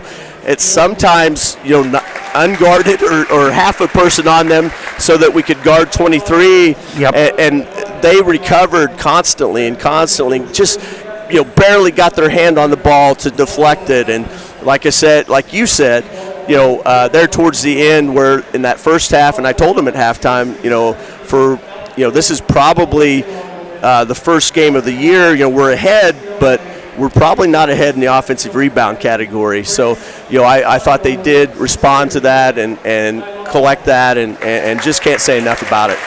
Well, Coach, you're back in action on Thursday night as you guys welcome in Baxter Springs' first round of Sub-State, and it's that second season, the one or done time from here on out. So what are you're going to focus on with your girls going into Thursday? Yeah, well, that's the thing. Tonight's a big night, and I want them to enjoy it tonight. But tomorrow we got to go back to work. It's kind of unprecedented. You always have at least a weekend in between the games that you're going home, you're staying home if you don't win. And so we've got to have a focused practice. Luckily, it's a team that we have played twice, so we're very familiar with where they are. We'll try to save some legs tomorrow. We've been grinding, Friday, Saturday games. We had a Sunday practice, and then a real, you can ask the kids, a long practice yesterday. So we need to get our legs back under us, but at the same time, it'll be a lot of mental preparation, a lot of stuff that we need to run a game plan. We ran the game plan tonight, almost flawless. Can't say enough about my assistant coaches, Jessica Ripper, Tristan Gagg. Tristan's. I've never met anybody that watches as much film as me, and she probably doesn't watch quite as much, but she watches a whole lot, and she puts a lot into this and puts a lot into. I put her in charge of setting up that offense and what the other team looks like, and she's done a heck of a job all year long, and obviously it was instrumental in tonight's win. All right, Coach. Well, congratulations on the win, and go celebrate it with your team. And a quick turnaround. We'll see you Thursday night at Ted R. Taylor. Ted R. Taylor, the friendly confines. That's right. Thank you, guys. All right, that's head coach Brad Herlocker. The Girard Trojans that come out on top tonight, 44-32 over the Colgan Panthers. They improved to 18-2 on the season, 11-1 in the CNC. The Colgan girls fall to 16-2, 10-1 in the CNC. And if you're a Trojan fan, that one feels pretty darn good as they come away with the win tonight. This is the Community National Bank and Trust postgame show brought to you by Community National Bank and Trust, serving the area for over 30 years. Stop in soon to pick up your very own Girard Trojan instant issue mascot debit card, and they sponsor all of our post-game coach interviews, our pregame show, and we certainly appreciate all their support all season long. We'll step away for a quick break, and we'll fire up the Community National Bank and Trust pregame show and start talking boys basketball, which is coming up right after the senior night festivities here at the Fieldhouse. You're watching Trojan basketball on Girard Sports Live.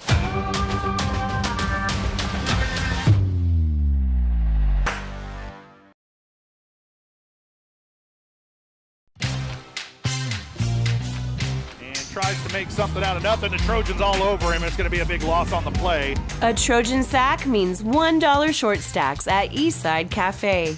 Kick off your day with a hearty breakfast or take that midday break at Eastside Cafe. And this fall, when the Trojans get a sack, you get $1 short stacks the next day. Eastside Cafe, a favorite of the Four States winner. Go Trojans from Eastside Cafe. Hello, Four States. This is Jay Hatfield with the Jay Hatfield Auto Group. We've been serving the Four States area for over 29 years, and we now have 6 locations which offer Chevrolet, GMC, Ford, and Chrysler Dodge Jeep Ram. Each of our locations is operated by a Jay Hatfield family member or managing partner.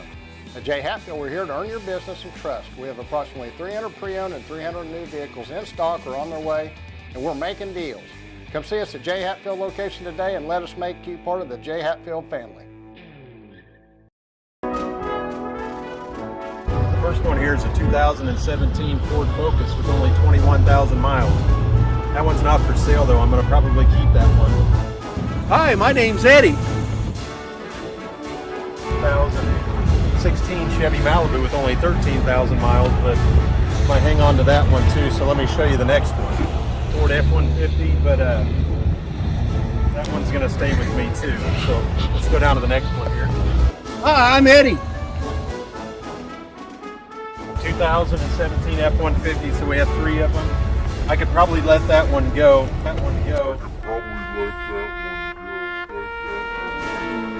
Hi, my name's Eddie. 2015 Ford Transit Cargo. I'm going to keep that one because I have to move here soon.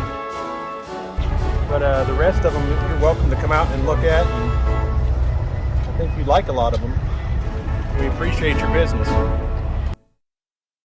Farmers Bank is a proud supporter of Girard schools. For generations, Farmers Bank has worked with local leaders, businesses, and residents to help shape the future of Southeast Kansas. Farmers Bank is proud to have helped with the growth and development of the communities we serve. As partners in business and friends in life, Farmers Bank is looking forward to a brighter tomorrow. Farmers Bank, with locations in Hepler, Walnut, St. Paul, and Girard. Equal housing lender, member FDIC. Producers Cooperative Association is the area leader in providing quality agricultural products, services, and markets. PCA has what you need to maximize your operation with a full-service agronomy department, grain origination, handling and storage, bulk fuels and lubricants, propane, a jam-packed farm store, and livestock feeds in bulk or bagged. PCA is proud to call Girard home and to support Trojan athletics. Stop by or see more online at pcacoop.com.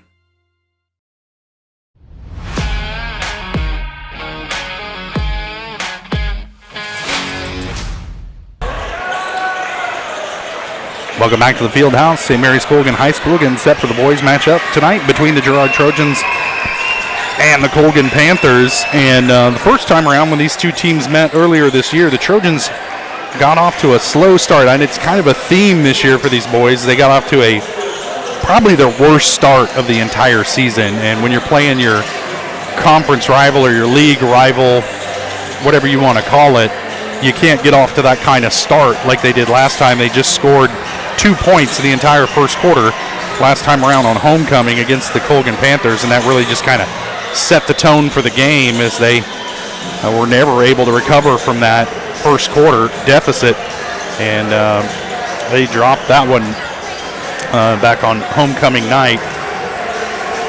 I have it written down here somewhere, but now I have lost it. The Panthers, they started out well, but they've lost their last 4 ball games. They're 10-9 overall, are the Panther boys.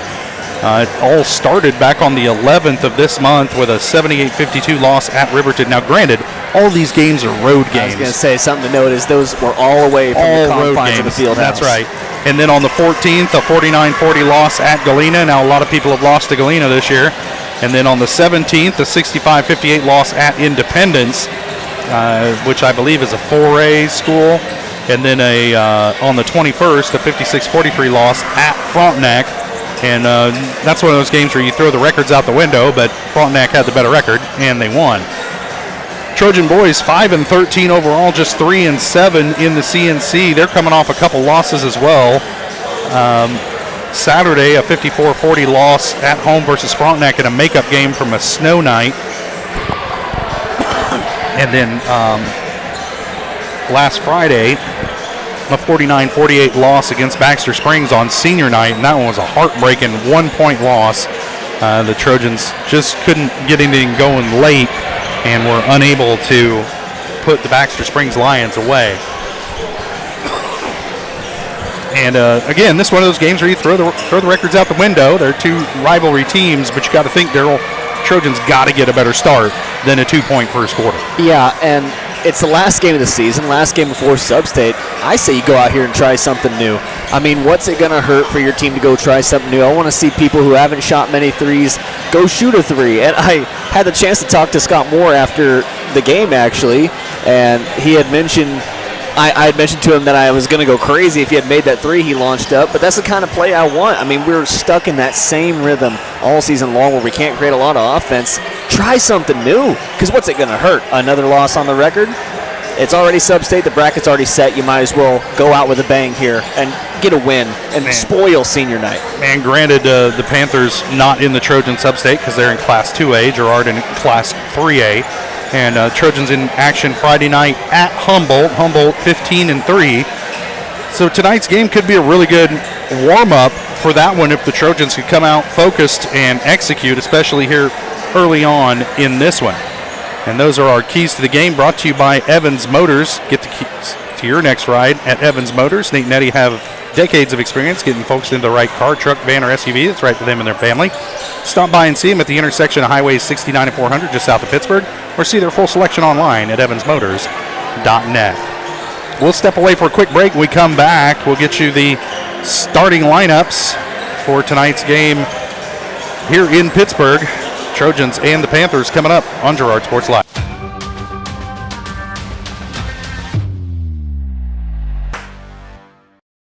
Whether you're trying to make the most of the next harvest, navigating a changing business landscape, or planning for the next chapter in your life, the professionals at Prime Accounting Solutions are here to help. With 10 locations, Prime Accounting offers convenient, friendly accounting and tax services at a fair price. Payroll, bookkeeping, business planning, personal tax filing, and more. And now Prime is the place to go for insurance. Trojan fans can find us at 408B North Grand in Pittsburgh or call 620-232-7305. To find a location near you, go to primeaccounting.net.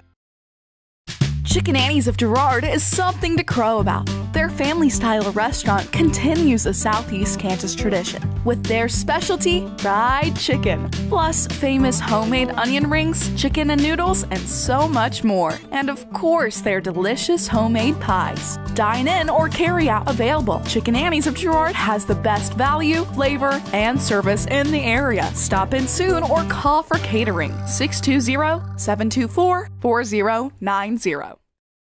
Communicating with current and potential customers is a must in the world of business. Advertising is nothing more than communication and an invitation. Look no further than Norris Advertising, offering a wide variety of services from billboards, radio across the 4 states, and digital ad services like ZTV, YouTube, geofencing, streaming, and more beyond the local view. Looking to upgrade your storefront? Norris Advertising is your go-to for local digital sign sales. Norris Advertising. Get your ads to work.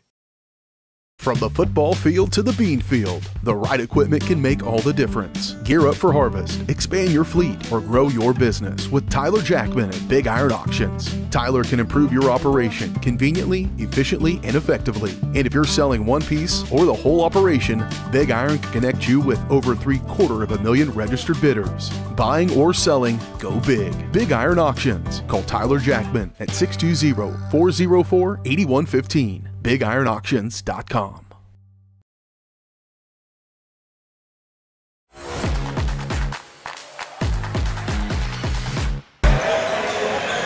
Welcome back to the field house. St. Mary's Colgan High School getting set for the nightcap tonight. Boys matchup, Trojans and the Colgan Panthers. Trojans coming into tonight's game with a 5-13 record, 3-7 in the CNC. Colgan's boys 10-9, 7-5 in the CNC, but they've dropped their last 4 games.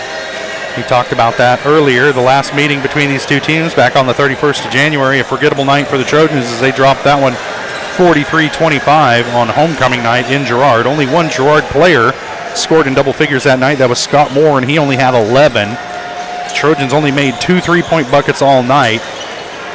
Scored 2 points in the first quarter and 4 points in the fourth quarter. So they started slow and ended slow, and that's not a recipe for success against anybody, and particularly not a rival. And they'll have to get a better start here tonight against these Colgan Panthers. Trojan boys back in action Friday night on the road at Humboldt to take on the Cubs. They are 15-3. The winner of that game will play the winner of Fredonia and Baxter Springs. On the girls' side, the Trojans will play tomorrow night. They'll host Baxter Springs. The winner of that game will play the winner of Humboldt and Riverton. So, and the convoluted 16-team sub-state bracket going on here in southeast Kansas. The final round will be played at the host school in Columbus. I think, is that Saturday? When is that? Yep, Saturday. March 8th. And then whoever wins that gets to go on to the state bracket, which is the 12th through the 15th. So just that very next week. Yep. And I'm hoping we'll have an appearance from one of those Trojan teams. Well, Trojan girls certainly have a good shot at winning that sub-state, and probably one of their biggest competitors in that will be Humboldt, coming in at 12-6. But you're just not sure the schedule that the Cubs have played up to this point. Trying to remember what league they played. Is that the Three Rivers League? What league is that? I don't know. I couldn't tell you. I'm just be guessing if I said so. But the Trojans in action coming up Thursday and Friday night, and hopefully again on Saturday for sub-state action, and the championship game will be played in Columbus. So if you're a Trojan fan, make it on down there to the land of the Fighting Titans to root on the Trojans. And if you can't, we'll have the game for you here on Girard Sports Live. And you can make noise in your own living room. Well, looks like a good time to step away for another break. We got about 6 minutes till tip-off. We'll be back with your starting lineups from here at the field house. St. Mary's Colgan High School, Trojans and the Panthers coming up right around the bend on Girard Sports Live.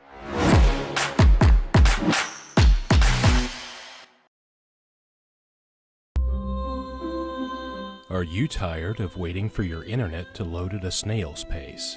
Or feeling like your connection is slower than a sloth's morning routine? Maybe your current internet feels as speedy as a sunbathing turtle. Well, say goodbye to the slow lane and welcome to Colgan Fiber Optic Internet, where we leave the slow movers in the dust. You'll zoom through the web faster than Sharky being swarmed by his adoring fans. Colgan Fiber Optic Internet, because life's too short to wait for slow connections. Producers Cooperative Association is the area leader in providing quality agricultural products, services, and markets. PCA has what you need to maximize your operation with a full-service agronomy department, grain origination, handling and storage, bulk fuels and lubricants, propane, a jam-packed farm store, and livestock feeds in bulk or bagged. PCA is proud to call Girard home and to support Trojan athletics. Stop by or see more online at pcacoop.com. Call's service is outstanding in their field, especially for those that are stuck, outstanding in their field. Call's carries a wide selection of farm, industrial, and heavy-duty tires, all from the best brands in the business. And they've got farm service trucks ready to go. Plus, Call's continues to be the place folks go for car and truck tires, repairs, oil changes, and so much more. If you're in the market for new tires in Southeast Kansas, make the right call to Call's Service, 620-724-4121. See more at callservicellc.com. Hydrix, your dependable independent. Depend on us for service, for selection, for price. Get huge Samsung savings. Leave notes, sync calendars, and display your photos on the new Samsung Family Hub refrigerator. Plus, get free same-day delivery. Why shop for appliances where the motto is do it yourself when you can depend on the know-how of people who live appliances every day? The only thing better than our price is our service. Hydrix, Fort Scott, and Girard.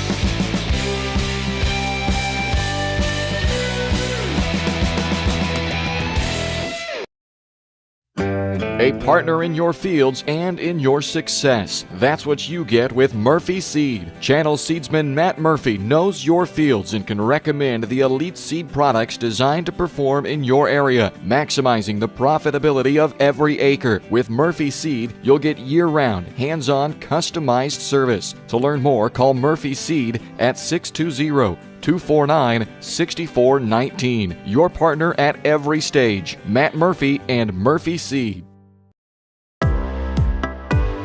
Community National Bank and Trust has been serving the area for more than 30 years with a strong commitment to the highest quality leadership and banking services. Missing that human touch with your bank? Come talk to a real person at Community National Bank and Trust. We're your local bank that's small enough to know you, yet big enough to offer the best products. Community National Bank and Trust. Federally insured, locally awesome. Member FDIC.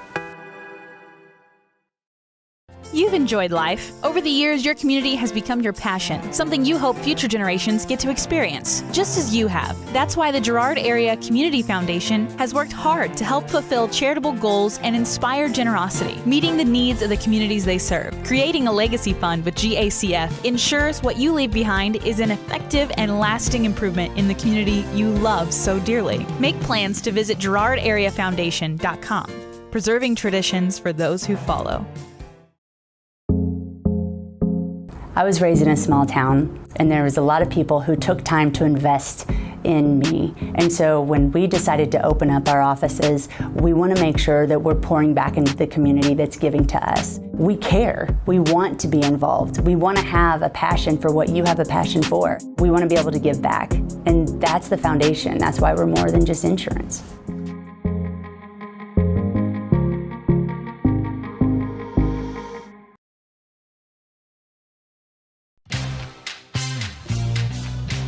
Tries to make something out of nothing. The Trojans all over him. It's going to be a big loss on the play. A Trojan sack means $1 short stacks at Eastside Cafe.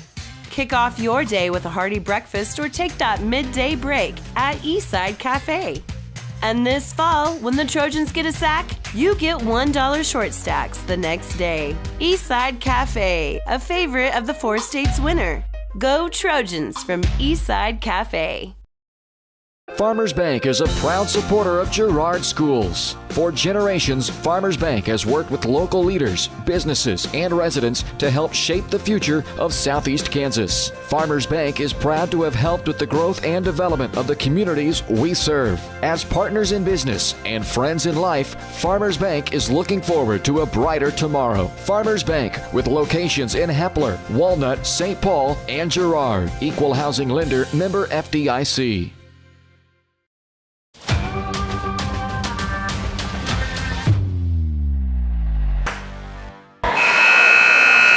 Welcome back to Fieldhouse, St. Mary's Colgan High School. Let's take a look at tonight's starting lineups, brought to you by the Jagged Edge. Trojans will start this game in style, but nowhere near the level of style you'll find at the Jagged Edge. Stylist Carla Sands will have you looking your best for your next big game.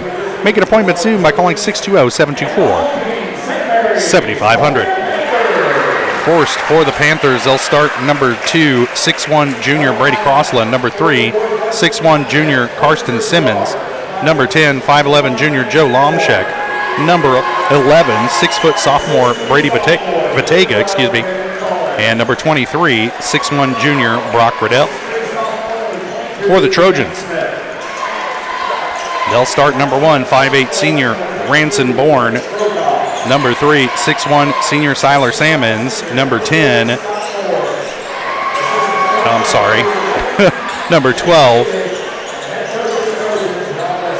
Ben Cullen, 6'2" sophomore, number 22, 6'3" sophomore Cam Smith, and number 40, 6'5" senior Scott Moore.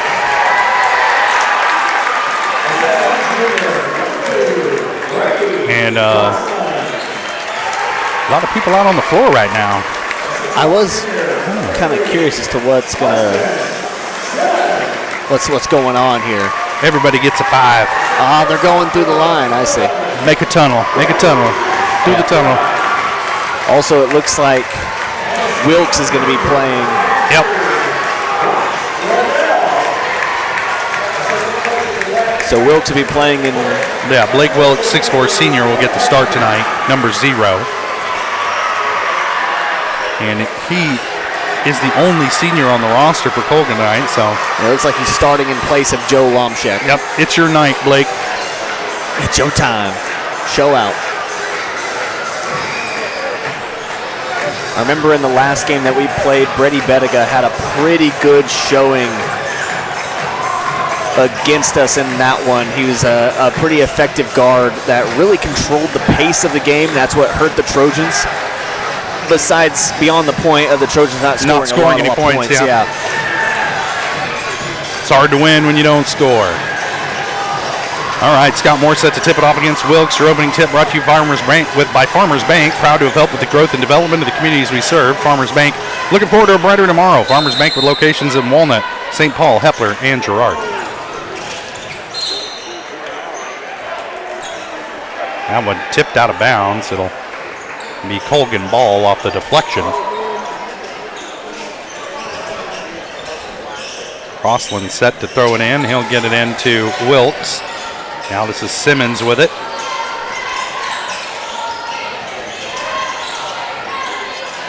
They'll get it down low to Crossland. Now quickly over to Bettiga. Up top, shot on the way from Riddell, no good. Rebound tipped out of bounds, and it will be Trojan ball as Wilkes was battling with Cam Smith and deflected it out of bounds. Full court press here by the Panthers. So Trojans will break it pretty easily as the Panthers back off. Cullen with it, gives it up to Smith. They'll swing it around to Brocobb on the far side. Now Moore with it in the lane, stepping through off the glass, no good. Rebound battled for, and a held ball situation. It should be Trojan ball off the possession arrow, and it'll stay with Girard. Both Brocobb and Smith down there fighting for the loose ball. And if it was like the most, whichever team has the most hands on it, the Trojans would have won. Bourne with it, over to Smith, open for an NBA range 3, misses everything, and out of bounds. That'll turn it over to the Panthers, and this Colgan crowd going to let Cam hear about that one. Yeah, if you're at home, you can't let the opposing air ball go free. No, you can't. Not unmentioned. Exactly. Yeah. Better go with it. He'll give it up to Crossland on the wing. Back up top to Riddell. Now better go with it. Wilkes, top of the key. Back over to Riddell. Simmons with it. Wilkes on the wing. Gets it down low to Bettiga. Turn around in a lane. Little baby hook is good. And the Panthers out to a 2-0 lead. And that's a very hard shot to make, especially over the outreached arms of Ben Cullen, who is playing very good defense there on Bettiga. Brocob with it on the wing. A lob pass down to Moore. Back out to Brocob. Now Smith with it on the wing. Up top to Bourne. Dribbles to the elbow. Almost loses it. Back out to Smith. Now Trojans will get it back out. Brocob thought about a three. Now back to Bourne, who keeps getting it slapped away from him by Bettiga. Brocob to Cullen.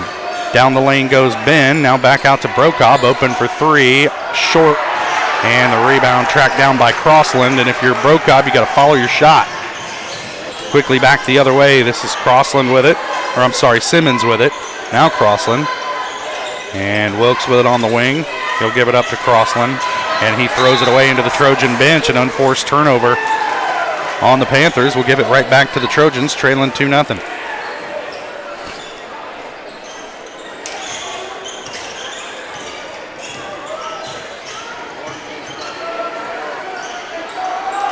You know why the Yankees wore pinstripes, Darryl? Why is that? Make Babe Ruth look thinner. Crossland comes down with the rebound. All right. Ahead to Bettiga. Into the lane to Crossland. And they're going to get a foul whistled on the floor against the Trojans. I think they're going to get Ranson Bourne with this one. Yeah, he was trying to help out with Scott Moore. Yeah, that. Nope, they called Scott Moore on with the foul. Well, never mind then. Usually it's the help defender coming over that's going to get that reach-in call. They get it in over the top to Simmons. Back in the corner to Crossland, driving baseline. Back to Simmons. Now they kick it out, and another unforced turnover by the Panthers. If the Trojans could score, they'd be in good shape here, but so far haven't been able to get one to fall. We saw kind of the same thing in the girls' game a little bit. A lot of unforced turnovers on both sides, and having trouble on the offensive side, really taking advantage of it. Almost a turnover on the inbound, but Simmons couldn't stop himself from going out of bounds, but he did jump that passing lane and almost stole it away from Smith on a kind of a soft inbound pass from Brocob. Now Smith gets it, cross half court, driving down the lane, gives it up to Scott Moore, and the dunk from Moore. I asked him to do it. I mentioned I talked to him after that game because I had mentioned I seen him do it with a women's ball only, and he said, "You know I can dunk," and I said, "Do it then." And he gets called for the foul there as he gets caught off his feet by Brock Riddell, and that's two early ones on Scott Moore. So while the dunk was good, the two fouls early is bad for Scott, and that'll bring Siler Sammons into the game. I think Moore will probably sit, and that'll move Cullen to the power forward position.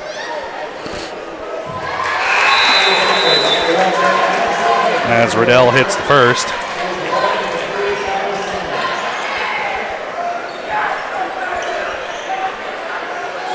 And that's going to be a huge change. Riddell, not as tall as a lot of those post players you normally see, but he is able to create a lot of space down low, so not having Moore on the floor to guard him is going to be potentially trouble for the Trojans. And Riddell hits both free throws, and it's a 2-point lead for the Panthers. Bourne gets it on the inbound. He'll dribble out of trouble across the timeline. Being guarded by Clayton Adamson, who just checked into the game. And Bourne tried to save it inbounds and couldn't, and that'll turn it over. Second turnover of the night on the Trojans. And I'll give it back to Colgan here, leading by 2. And if you're the Trojans, you just can't have the turnovers. They're killing Girard here early. Adamson will give it up to Bettiga. Down low. And there's another turnover by the Panthers. That's their third.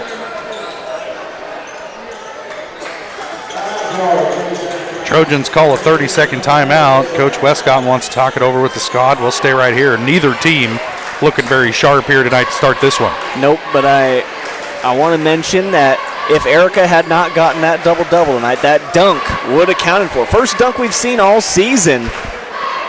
I was not aware that a dunk would also get us a $2 short Yes, stack. that is part of the deal, Josh. Man, A dunk would also do it. And it is really funny that he did it in this game. I think my challenge to him got through to him, made him actually want to go and do it. You threw down the gauntlet. Yeah, he did, because he was mad. He said, I can dunk with a men's ball. And I said, I haven't seen you do it. You better do it. When I was in high school, I could dunk with a volleyball or a tennis ball. Hey, when I was in high school, I could touch net, so I'll take that much. I was more destined for behind the camera than in front of it. Inbound pass into Cam Smith, into the lane. Smith goes, and up off the glass and good. That one rolled in, and you like to see that from Cam Smith, being aggressive, going to the bucket. You got to love that style of play. He loves to shoot outside the arc, but he can do it inside too. And there's a foul going to be called under the bucket against the Trojans. I think they're going to get this one. It should, I think, go against Ranson Bourne, battling for that loose ball. Yep. And that's Ranson's first. Third team foul here early on the Trojans. They got 4 minutes left to go in this first quarter. Only 2 fouls left to give.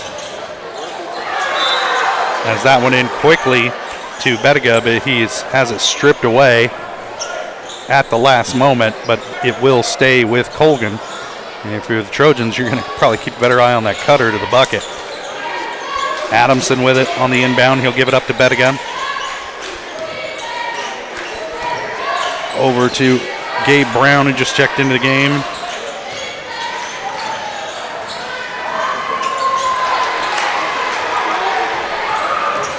Trojans with it coming back the other way. Poked away as Bourne got too deep before deciding to make that pass to Salmons.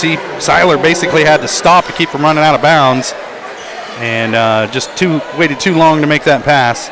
But Trojans fortunate to hang on to the possession as they get it into Bourne. Up top to Cam Smith. And his pass in the lanes right through the hands of Seiler Salmons.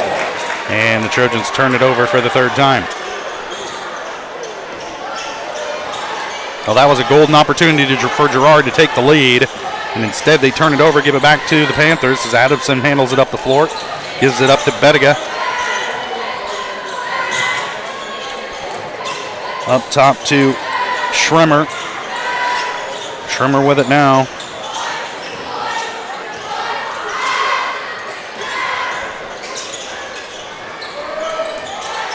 Homshek with it. Back to Bettiga. Schremer looking down low. Now he'll kick it back over to Adamson, who drives into the lane, guarded by Salmons. Little pull-up jumper, no good. Rebound, Cullen. Long pass ahead to Salmons, and Seiler will back it out as he's cut off. Now Cullen with it to the bucket off the back of the iron, no good. And no use of the backboard that time as the Panthers come away with it. Schremer gets the rebound.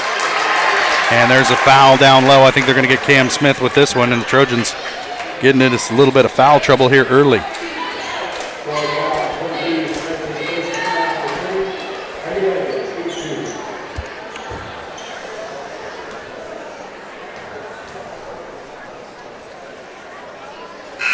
First shot off the mark for Bettiga. He's got 2 points.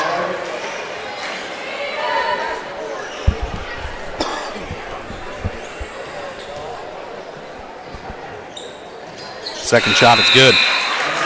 3 points for Bettiga. Panthers lead it by 1.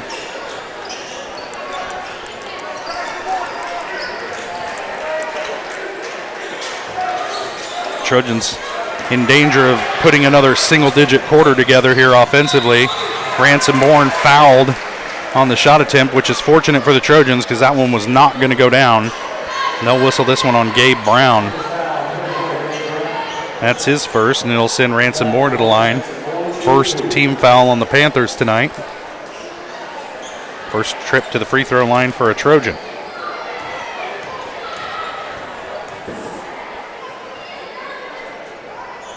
Bourne's first shot rattles in.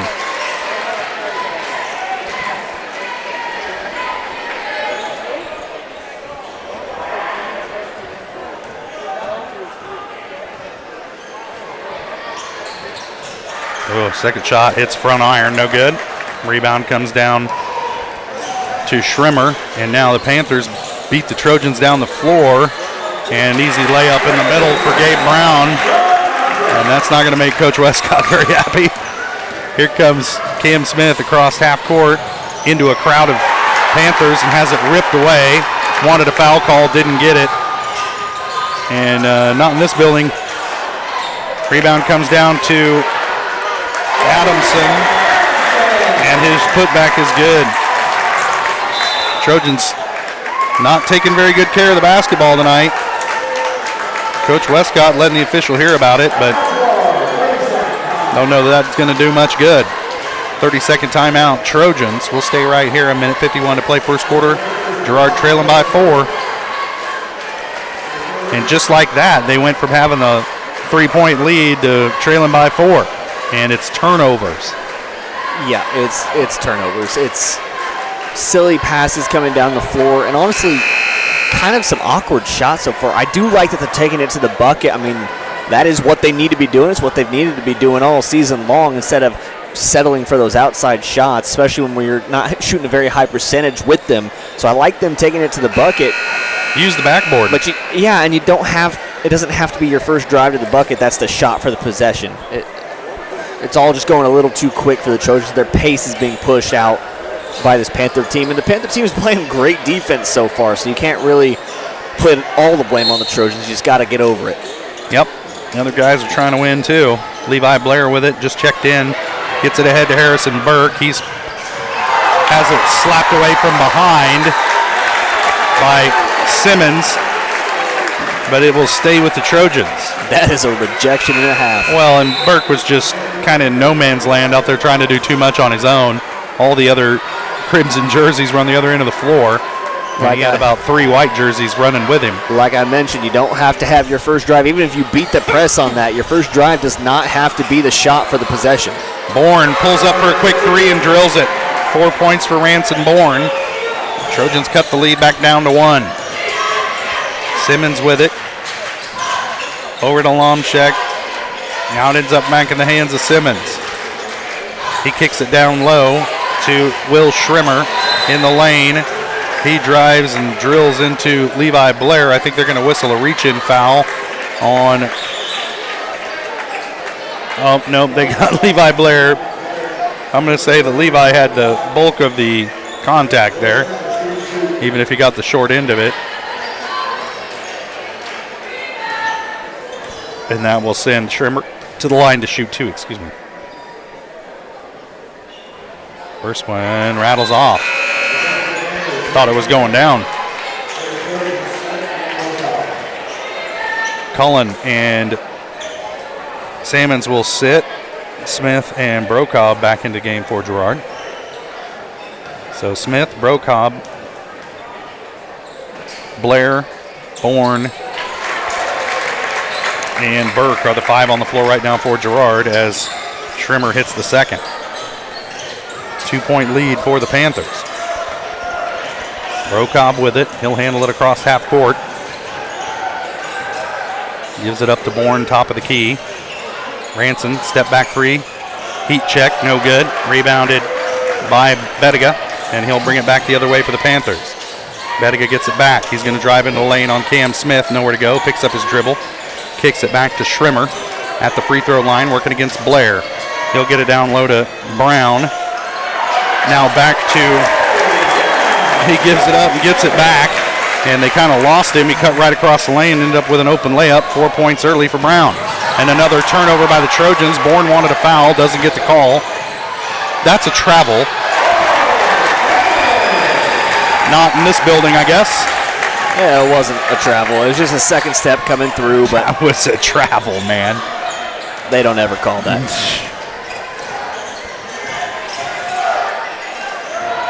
Bourne with it. I've seen Cam Smith called on a travel for that move like 4 times this year. Bourne with it, into the lane, and he's fouled.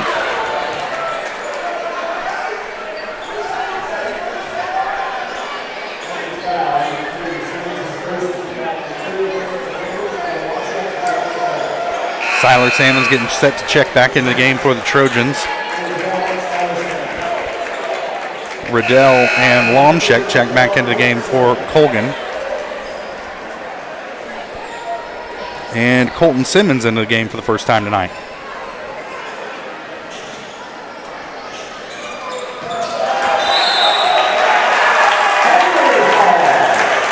And another turnover by the Trojans.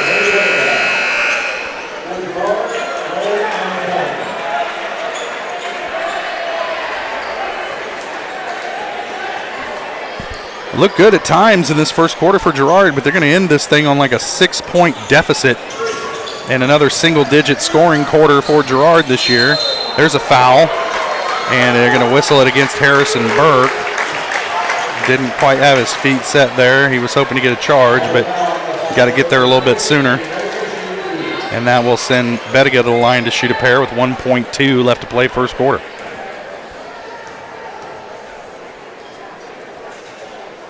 First one is good. 4 points for Bettiga.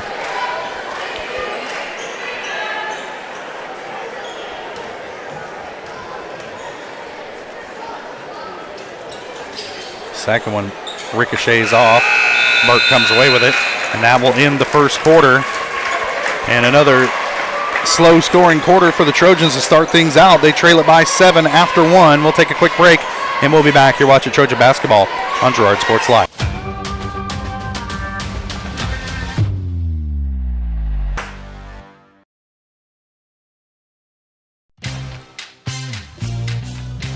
Tries to make something out of nothing. The Trojans all over him. It's going to be a big loss on the play. A Trojan sack means $1 short stacks at Eastside Cafe. Kick off your day with a hearty breakfast or take that midday break at Eastside Cafe. And this fall, when the Trojans get a sack, you get $1 short stacks the next day. Eastside Cafe, a favorite of the 4 states winner. Go Trojans from Eastside Cafe. More than just your neighborhood pharmacy, Mathis Drug is your hometown partner in health. With pharmacist Bria Scheibe and an experienced, highly trained staff, Mathis Drug is ready to serve you. And now, Mathis Drug offers comprehensive compounding, which is one of the few pharmacies in Southeast Kansas with this convenient on-site service. From medications to expert advice, call 620-261-9779. Mathis Drug Store, where community and care come together.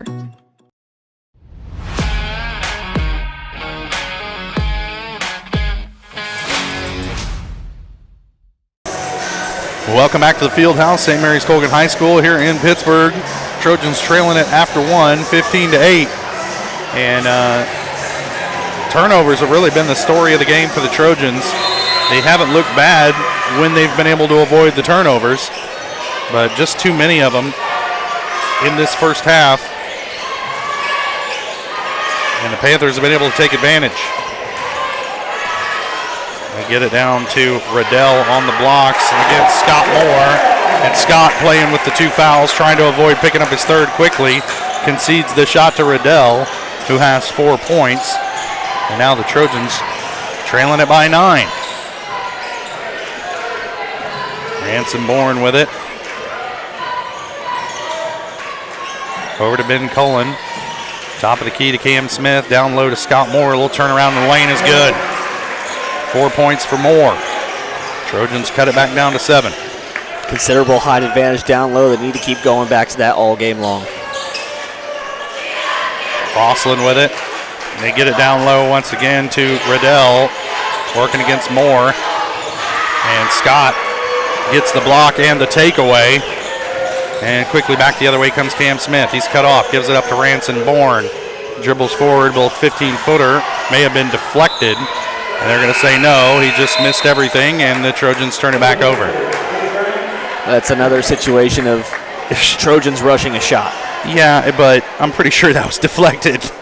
Somebody got a hand on it. But you don't expect these guys to see that. Well, based on the no argument from Ranson, I don't know if that's it. I don't know. Yep. Coach Westcott thought it was deflected. Of course he did. All right. Panthers with it now again on the offensive end. Bettiga going to drive baseline on Cullen. Now he's cut off, kicks it back out to Riddell at the free throw line. They'll work it around, back to Bettiga. Looking to go baseline on Cullen, nowhere to go with it. He'll kick it back up top to Crossland. Now Gabe Brown with it. Lomchek down low to Riddell, working against Moore into the lane. And he's going to kick it back out. And here comes Bettiga down the lane. Little floater, no good. Rebound, Scott Moore. Good defensive possession that time for the Trojans. See if they can get some points here on the offensive end. Brocobb with it, back to Bourne. Ranson kicks it over to Cullen, back to Ranson. Elevates from 10 feet, no good. Rebound Moore, back to Bourne, not where he wants it. He'll just turn around and lay it up in there. 6 points for Ranson Bourne. 30-second timeout. Coach Heffern wants to talk it over with his squad. We'll stay right here. And the Trojans cut that lead to 5. And Ranson Bourne was in amongst the trees and just hung on to the ball and pivoted around long enough that everybody forgot about him and able to get the easy layup. Yeah, it's good that Moore got that rebound. It was another kind of rush shot by Bourne, so it's a good thing that Moore came down with it. And I'm glad that we got points on the possession, but I'd like to see Moore go into that contact and go up himself, because Bourne is, even though he got the points, he's the less capable man down there. Yeah, not the guy you want amongst the trees. You want the tree usually. Yeah. You want your tree. Yeah. Yeah. But still, it was a good play nonetheless and a good feed by Moore. He's been a great passer all season long, and I think that's something that goes a little under the radar for his game. Trojans trailing by 5, 5.5 to play. Panthers with it as Adamson brings it up the floor. He'll give it up to Lomchek. Brown with it now, top of the key. Back to Lomchek on the near side. He'll dribble baseline, now picks up his dribble. Back to Brown. Bettiga with it on the right wing. Back up top to Lomchek. He'll kick out. Adamson. Back to Bettiga. Back to Adamson. Brown. Lomchek. They get it down low to Riddell. And a nice bounce pass on the back cut. And the Trojans just lost Lomchek, and he gets his first bucket of the night. Yeah, Brocobb there stayed off to try and double team on that side, but that left his man wide open on the back cut. Errant pass from Brocobb to Scott Moore, and the Trojans turn it over. Their 5th of the game. Open shot for Brown, straight away, in and out, rebound Scott Moore. Cam Smith with it, picks up his dribble to Moore at the elbow, spinning into the lane. Scott's shot on the way, a lot of contact, no call, and Colgan's going to come away with it.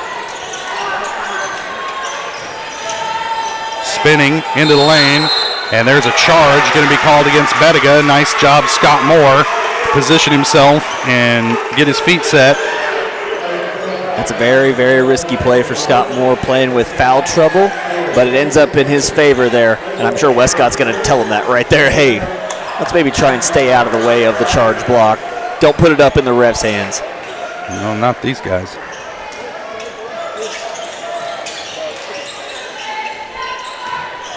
Smith gets the inbound pass. He'll bring it up the floor.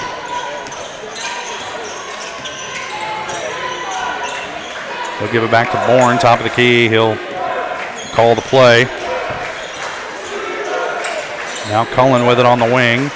Back out to Smith. Yeah, that's a foul every time. Can't go for the shoulder check. Yeah, that's what it was. It is a shoulder check. Elbow to the gut, stunner. Totally legal in hockey. WWE. Cam Smith will take a seat, and Harrison Burke into the game for the Trojans.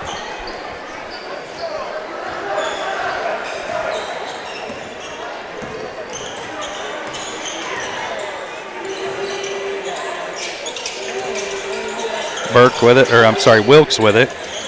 Now they get it around to Adamson. Back up top to Brown. And an errant pass, and that'll turn it back over to the Trojans. That's the 5th of the game on the Panthers. And just like that, Brady Crossland checks back into the game. He will replace Will Schrimmer.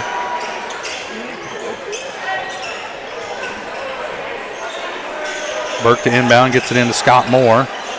Oh, bad pass from Moore to Siler Sammons. I think Siler zigged, and Scott thought he was going to zag. And that turns it over. Number 6 on the Trojans. Crossland with it. And they're going to, what do they call, a carry? What do they call? The signal he gave was double dribble. Double dribble. And that'll turn it over. Number 6 on the game for the Panthers. So neither team playing a particularly clean game here in this first half. That's the type of thing you get when you get rivals playing each other, is not a very clean game, as Burke once again gets blocked, and it will stay with the Trojans as he's able to knock it off of the leg of Karsten Simmons. And so the Trojans will keep it. But, you know, when the Trojans play front neck, it's usually an ugly game, both boys and girls. And here, nothing different tonight with these Panthers and the Trojans. Moore with it down low, has his shot blocked. Don't see that too often, and here coming away with it is Brady Crossland on the run, going against Ben Cullen, and they're going to whistle Ben for the foul. I think they're going to call him for the body because he got the block clean on the ball, but just too much body contact. Coach Westcott does not like the call, nor does anybody on the opposite side of the gym over there, but it will send Crossland to the line to shoot 2. That should be Cullen's first.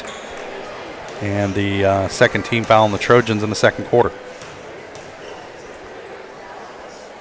First shot on the way for Crossland. Ricochets off, no good.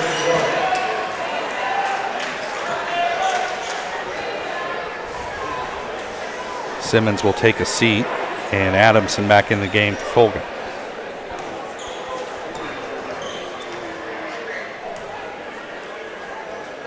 Second shot on the way is good.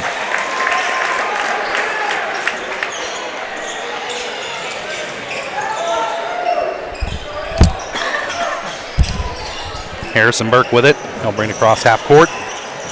Guarded by Crossland. Burke, little runner, goes. Man, Harrison's playing fearless tonight. That's his first bucket. Cuts the lead to 6.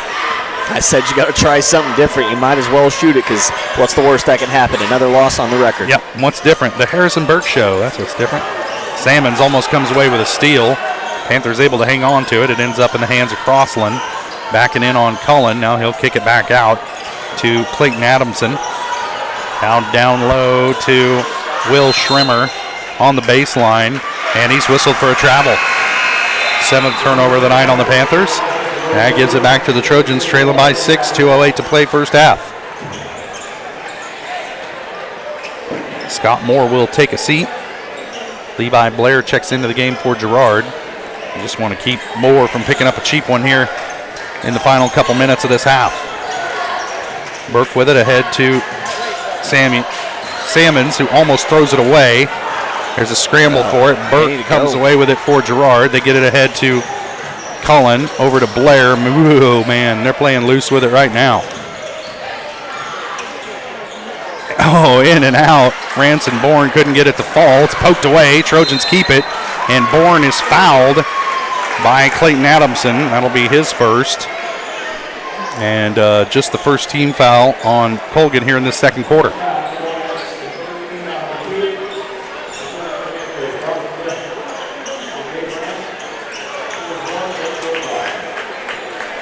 Sammons will sit. Brokaw in for him. Cam Smith checks in, replacing Levi Blair. So maybe getting a little bit more shooting onto the floor here in this lineup for Coach Westcott.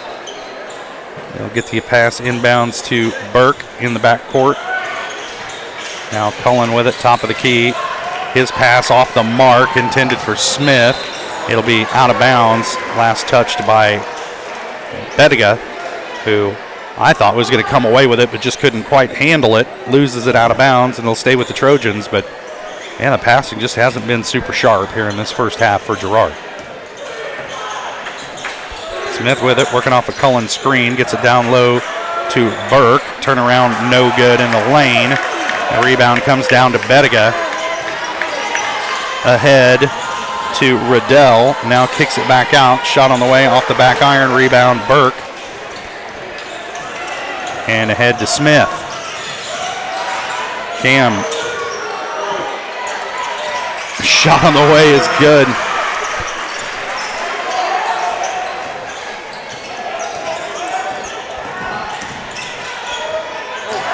Nice pass down low to find Lomshek spinning, and he gets the bucket to fall.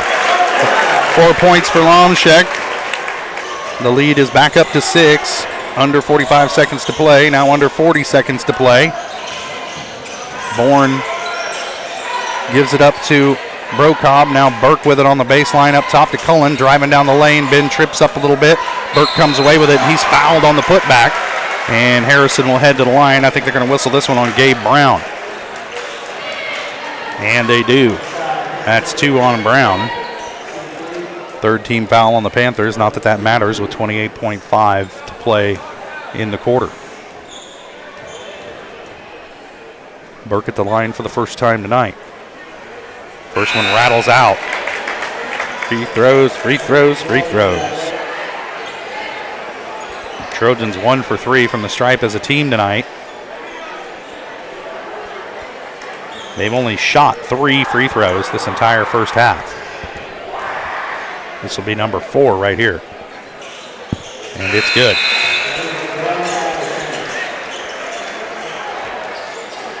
Panthers, meanwhile, have shot 10 free throws in the first half. They're 6 of 10 from the line as a team. Pettiga handling it up the floor for the Panthers. 15 seconds left to play, first half. He'll give it up to Clayton Adamson, now back to Pettiga. Working off a moving screen. Here he goes. Pass down low, shot is up and good for Riddell.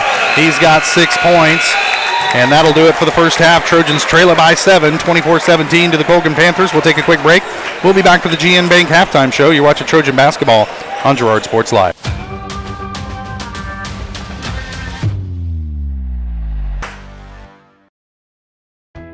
Hydrix, your dependable independent. Depend on us for service, for selection, for price. Get huge Samsung savings. Leave notes, sync calendars, and display your photos on the new Samsung Family Hub refrigerator. Plus, get free same-day delivery. Why shop for appliances where the motto is do it yourself when you can depend on the know-how of people who live appliances every day? The only thing better than our price is our service. Hydrix, Fort Scott, and Girard.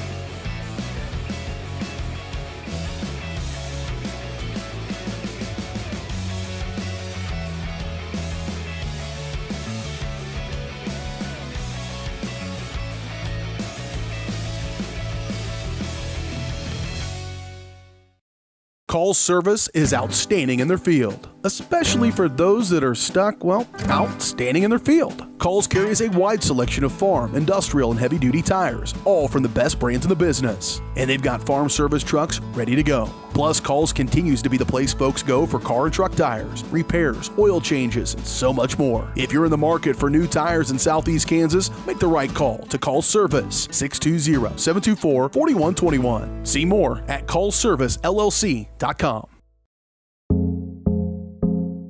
Our whole vision of becoming the 4-state agency was because we want to be able to grow with our clients, whether they have a lake house in Oklahoma, whether they're starting a business and expanding into Arkansas. We want to make sure that they're taken care of, whether it's home, auto, financial services, or even life insurance. We want to walk through the stages of life with our clients. That's the biggest part. That's what makes us different.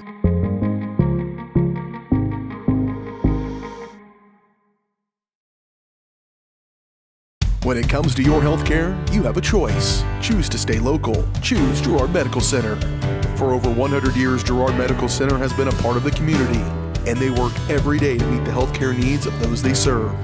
With 6 locations in Southeast Kansas and an ever-expanding list of inpatient and outpatient services, you just don't have to travel anymore to get quality cutting-edge care, including many services you won't find elsewhere. Proud to serve Girard and the surrounding area. Learn more at girardmedicalcenter.com. Whether you're trying to make the most of the next harvest, navigating a changing business landscape, or planning for the next chapter in your life, The professionals at Prime Accounting Solutions are here to help. With 10 locations, Prime Accounting offers convenient, friendly accounting and tax services at a fair price. Payroll, bookkeeping, business planning, personal tax filing, and more. And now Prime is the place to go for insurance. Trojan fans can find us at 408B North Grand in Pittsburgh or call 620-232-7305. To find a location near you, go to primeaccounting.net.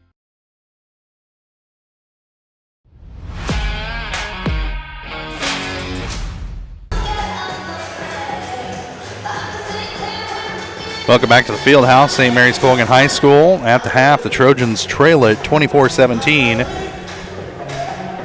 to the Colgan Panthers. Our halftime show brought to you by GN Bank, where they've been providing customers with the highest quality financial services in a friendly and personal way for over 100 years. Personal, business, or agricultural needs, turn to GN Bank. Learn more at gn-bank.com. Well, an ugly first half for both teams. Trojans with 6 turnovers, Colgan with 7, but the Panthers really able to take advantage of the turnovers that they did get to build this 7-point lead here going into the break. And for the Trojans, not really any outside shots falling. Everything's had to come from within the lane. And they managed to get 17 points in the paint. But, man, at some point in time, this team's got to get some outside shots to fall if they're going to come away with a win against just about anybody in this corner of the state. And they've just had a real hard time. I think it's mostly probably mental, because I'm assured that these kids are all pretty good shooters. Blake Brokaw, Cam Smith, everybody's can shoot the basketball. It's just when the game starts, they just have a hard time getting them to fall in the first half, and I think it affects their confidence going into the second half. And it just makes for a hard offensive night when everything has to happen in the paint if you want to come away with points if you're Girard. And for Colgan, on the other hand, they've gotten a few defensive breakdowns against the Trojans to work in their advantage, with cutters coming wide open. They've also hit a couple of outside shots, but haven't had a great night either. I'm not sure Coach Heffern would put this one onto their highlight reel, but they're still leading by 7 here at the break, and if you're a Panther fan, you'll take it. Absolutely, you will. I mean, Bettiga hasn't really had too great of a game so far, only 4 points to his name. I mean, they've really spread the ball out a lot, Colgan. Their point sources coming from a lot of different people, but still, you'd like to see him show up for them in that second half, because he is probably their main source of offense. As for us, I think we're sticking to our game plan well. I like to see us go to the paint. I know you mentioned we need to start hitting some outside shots, and I think they'll start coming with it, but all season long we've had a hard time establishing the inside game, and now we finally are. Yeah, and, Scott Moore has been pretty productive when he's gotten the ball down low, but he also gets triple teamed down there, and that's going to keep happening until some Trojan shooters can get some shots to fall and kind of extend this defense out to the three-point line. Otherwise, they can just keep collapsing in to the lane like they've done thus far. That eye on the game brought to you by Kanar Eye Care. As we take a look back at the first half, Kanar Eye Care is here to make sure you can see what you're looking at. Kanar Eye Care, with locations in Pittsburgh and Girard, is here to help their valued customers. Learn more at KanarEyeCare.com. Let's take a look at some of these first half stats. Brought to you by B&B Excavating. The numbers don't lie, dirt's heavy, so trust the guys at B&B Excavating to move what needs moving. Specializing in septic systems, water line install and repair, driveways, rock hauling, and leveling. Call B&B Excavating at 620-724-2735. First for the Colgan Panthers, they're led in scoring by Brock Riddell. He's got 6 points, 4 of those coming in the second quarter. And then 3 players with 4 points each. That's Joe Lomshek, Brady Bettiga, and Gabe Brown with 4 points each. And then Clayton Adamson with a bucket, and then Brady Crossland and Will Schrimmer with 1 point each on 1 of 2 from the free throw line for each of those guys to round out the scoring for Colgan. For the Trojans, they're led in scoring by Ransom Bourne. He's got 6 points. Cam Smith and Scott Moore have 4 points each, and Harrison Burke with 3 points, all those coming in the second quarter. And that's all the scoring night for the Girard Trojans. So it's been points have been hard to come by for both teams, but especially for the Trojans, who had a single-digit first quarter combined with a single-digit second quarter, and that's how you end up with a halftime score of 17 for the Trojans. And they're going to have to get some things going their way, get some shots to fall in this second half to erase that 7-point deficit, come out here with a win. And defensively, they're going to have to watch the cutters for Colgan, because they've ended up with some open look layups that could be the difference in this game at this point. 2 or 3 of those, and you can build up a 7-point lead pretty quick. So defensively, the Trojans done a pretty decent job. It's just a couple of lapses here and there have allowed the Panthers some easy buckets. But at the half, Trojans trailing it by 7, and Trojans back in action, the boys, Friday night, as they will travel to Humboldt to take on the 15-3 Cubs in the first round of Class 3A Sub-State. And there you see the boys bracket right in front of you. The winner of that game will play the winner of Fredonia and Baxter Springs. Fredonia 13-5, if you can't read the near biblical print there on your screen. Baxter Springs at 7-12. So the Trojans probably would like another shot at Baxter if they can get it after that 1-point loss Friday night on senior night, and to a short-handed Baxter Springs team. A lot of things that have to go right for that. Yeah, a lot of things. And starts with, they're definitely going to have to get a good start against Humboldt. Focus on one week at a time. Yep. And right now, they're going to have to erase a 7-point deficit if they want to get a revenge win here in the field house against Colgan. We're about a minute and a half away from the start of the second half. We'll take a quick break, and we'll be back. You're watching Trojan Basketball on Girard Sports Live. When it comes to your health care, you have a choice. Choose to stay local. Choose Girard Medical Center. For over 100 years, Girard Medical Center has been a part of the community, and they work every day to meet the health care needs of those they serve. With 6 locations in southeast Kansas and an ever-expanding list of inpatient and outpatient services, you just don't have to travel anymore to get quality cutting-edge care, including many services you won't find elsewhere. Proud to serve Girard and the surrounding area. Learn more at girardmedicalcenter.com. Call service is outstanding in their field, especially for those that are stuck, outstanding in their field. Calls carries a wide selection of farm, industrial, and heavy-duty tires, all from the best brands in the business. And they've got farm service trucks ready to go. Plus, Calls continues to be the place folks go for car and truck tires, repairs, oil changes, and so much more. If you're in the market for new tires in southeast Kansas, make the right call to Call Service, 620-724-4121. See more at callservicellc.com. More than just your neighborhood pharmacy, Mathis Drug is your hometown partner in health. With pharmacist Bria Scheibe and an experienced, highly trained staff, Mathis Drug is ready to serve you. And now, Mathis Drug offers comprehensive compounding, which is one of the few pharmacies in southeast Kansas with this convenient on-site service. From medications to expert advice, call 620-261-9779. Mathis Drug Store, where community and care come together.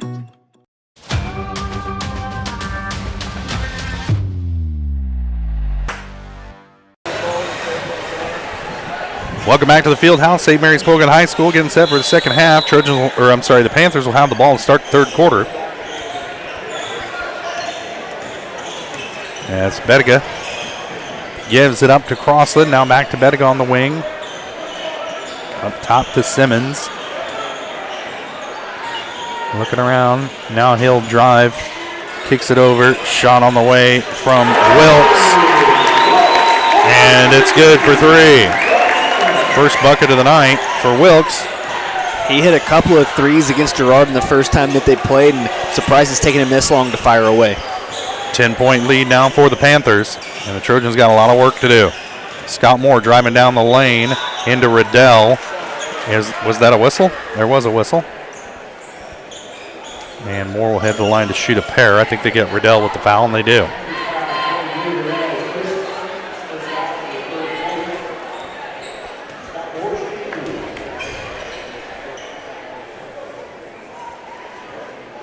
Moore's first shot is good. 5 points for Scott Moore.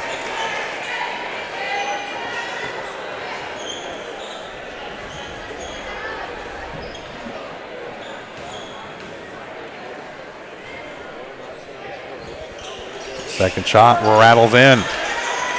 2 for 2 from the line is Scott Moore. He's got 6 points. Trojans cut the lead to 8. It's very valuable for a big man to be good at free throw shooting. Indeed. Coach Westcott said that Scott's done a lot of work on his free throws in practice, and it's paying off in games. Riddell with it, kicks it back up top. Crossland with it. And In the lane to Riddell. Shot on the way. No good. Rebound comes down to Wilkes, who comes skying in and gets away with some steps there, but able to save it in.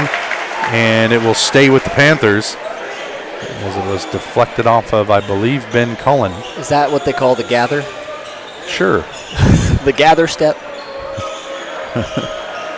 Quite the gatherer. Simmons with it up top. Kicks it over to Brady Crossland. Now on the near side to Riddell. Back to Crossland. Now Simmons with it. The Panthers don't really need to rush anything here. I say rightfully taking by their 8. time. Riddell going to pull the trigger on a 3 and hits it. Nobody came out to guard him.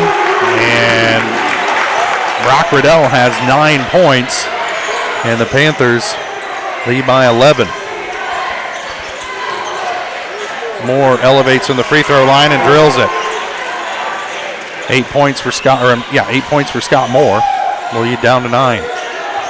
Trojans going to have to get some stops, though, if they want to get back into this one. Riddell up top to Simmons. Well, swinging around the horn. And Crossland ends up with it. Down low to Riddell. Has it poked away by Cullen.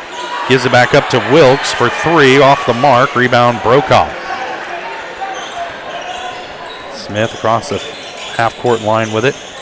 Looking to drive. Now kicks out to Cullen. He'll swing it around to Brokaw. Into the corner to Ranson Bourne. Back up top to Smith. Smith looking for somewhere to go with it. Gives it up to Ben Cullen at the elbow. He has it poked away. Now Brokaw with it. Into the corner to Smith. Back up top to Bourne. Back to Smith in the corner, and he stepped on the line.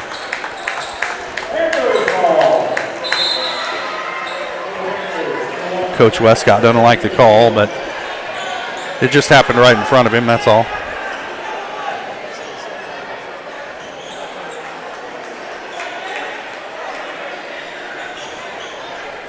Lomchek to inbound from in front of the Trojan bench. He gets it in to Adamson, and we're back underway. Clock running, 5:15 to play third quarter. Trojans trailing by 9. Better go with it. Up top to Riddell. Adamson. Back to Crossland. Riddell with it again, works it down low. Shot on the way from Bettiga. It didn't go in.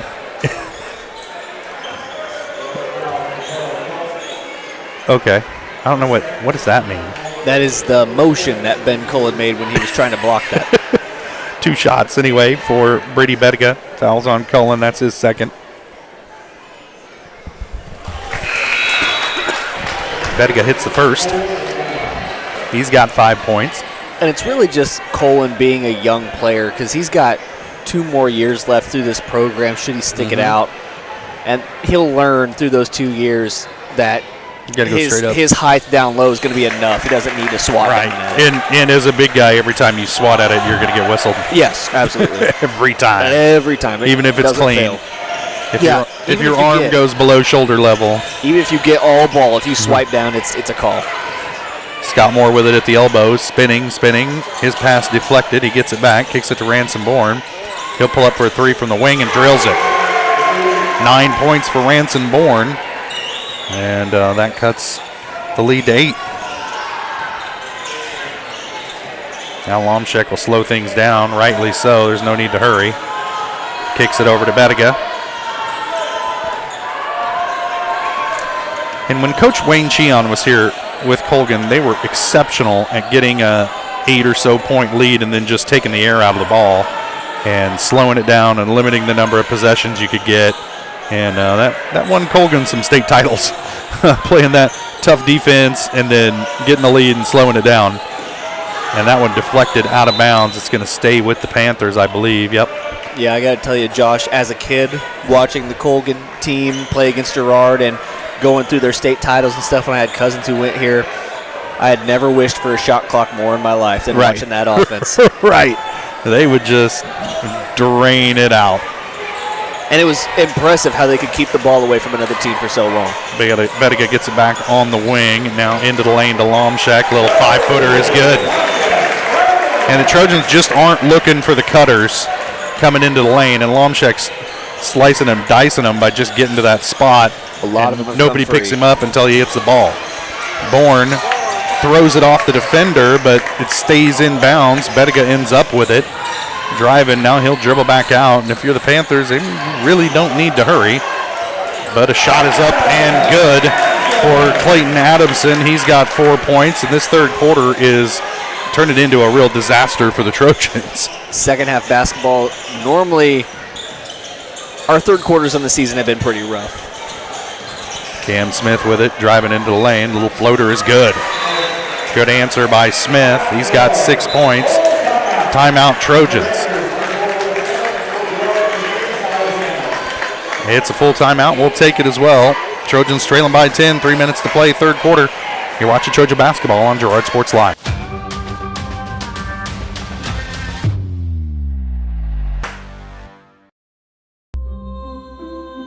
Are you tired of waiting for your internet to load at a snail's pace? Or feeling like your connection is slower than a sloth's morning routine? Maybe your current internet feels as speedy as a sunbathing turtle. Well, say goodbye to the slow lane and welcome to Colgan Fiber Optic Internet, where we leave the slow movers in the dust. You'll zoom through the web faster than Sharky being swarmed by his adoring fans. Colgan Fiber Optic Internet, because life's too short to wait for slow connections.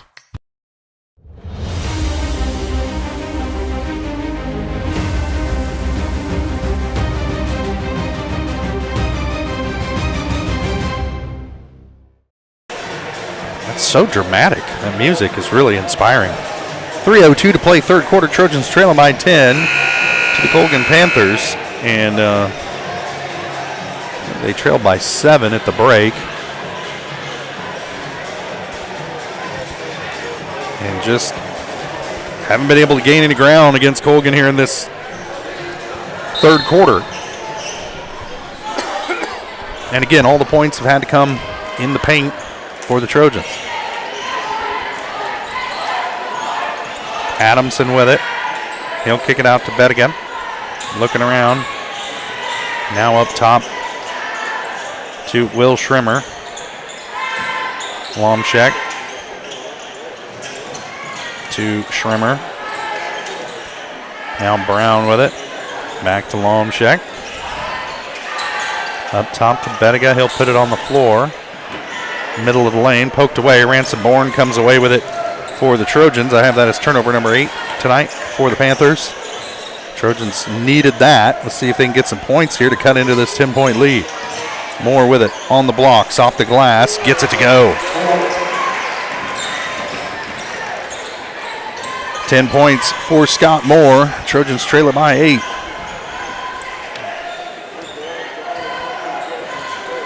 Clayton Adamson with it. He'll give it up to Will Schrimmer.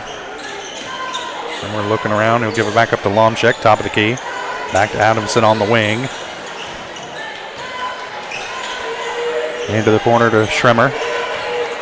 He'll put it on the floor. Now looking for help. Being guarded by Siler Sammons. Kicks it up top to Bettiga. Now Gabe Brown with it. Gets it down low to Schrimmer in the middle of the lane. Shot won't go. Tipped around. Loose ball comes down to Bettiga. Back to Lomchek baseline. His pass picked off by Scott Moore. Now there's a scrum for the ball. And a held ball situation. It'll be Trojan basketball. Schrimmer and Moore having a real good battle down low. Schrimmer matches up pretty well against Scott with those long arms. He's not quite as tall, just listed as 6'4", where Scott's 6'5". Scott a little bit taller than him, but Schrimmer's length is really what is helping him. And a lot more mass for Moore. Yeah, it's kind of the battle of a trunk versus a branch, if you understand that reference. And Oak versus the Weeping Willow. All these tree references. I could go for days. I like trees. Quote me. Bourne with it, top of the key, working against Adamson. Steps back, gives it up to Siler Sammons. Lob pass down low for Moore. Catches it off balance on the baseline. That bounce pass picked off by Adamson, coming back the other way. He's cut off. Then he'll kick it out to Brady Crossland. Now back to Adamson. Crossland with it. Thought about it, but didn't shoot it. Now he will. Long three on the way off the front iron. Schrimmer comes down with a rebound, and it's going to be out of bounds, Trojan ball. Yeah, the whole idea behind that is they've got the mismatch with Schrimmer and Salmons down low. I don't know why they don't go to it, but Crossland being guarded by Moore. Moore not used to guarding out at that level, leaves him open for a little longer. Luckily, he misses the shot. Harrison Burke will sit. Levi Blair in the game for the Trojans. Blair to inbound. Gets it into Cam Smith as the Panthers back off that three-quarter court pressure. Moore picks up his dribble. Now back to Cam Smith. Working against Karsten Simmons. Kicks it out to Blair, free throw line. Bounce pass to Scott Moore at the three-point line. Cross court to Smith. He'll pull the trigger on a three. No good. Rebound Moore. Put back blocked. Levi Blair, right place, right time. His shot won't go. And the battle for the ball between Moore and Schrimmer.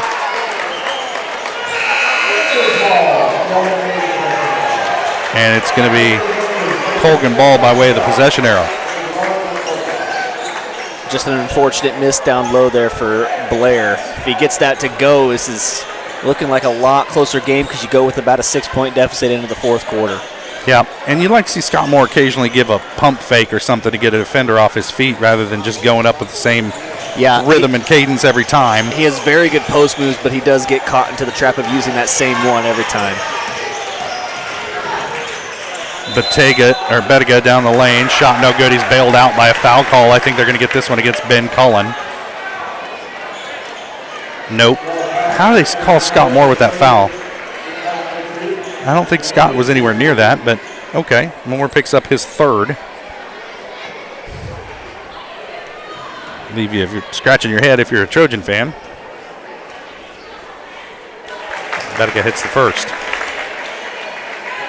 He's 3 for 3 from the line in this third quarter. He's 5 of 7 from the line tonight. The Trojans probably haven't taken 7 free throws as a team.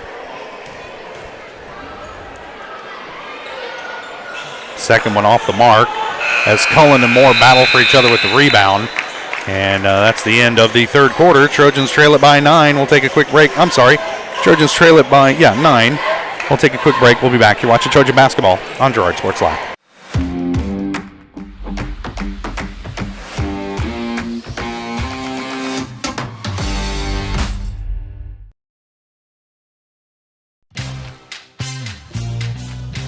Tries to make something out of nothing. The Trojans all over him. It's going to be a big loss on the play. A Trojan sack means $1 short stacks at Eastside Cafe. Kick off your day with a hearty breakfast or take that midday break at Eastside Cafe. And this fall, when the Trojans get a sack, you get $1 short stacks the next day. Eastside Cafe, a favorite of the Four States winner. Go Trojans from Eastside Cafe. Farmers Bank is a proud supporter of Girard schools. For generations, Farmers Bank has worked with local leaders, businesses, and residents to help shape the future of Southeast Kansas. Farmers Bank is proud to have helped with the growth and development of the communities we serve. As partners in business and friends in life, Farmers Bank is looking forward to a brighter tomorrow. Farmers Bank, with locations in Hepler, Walnut, St. Paul, and Girard. Equal housing lender, member FDIC.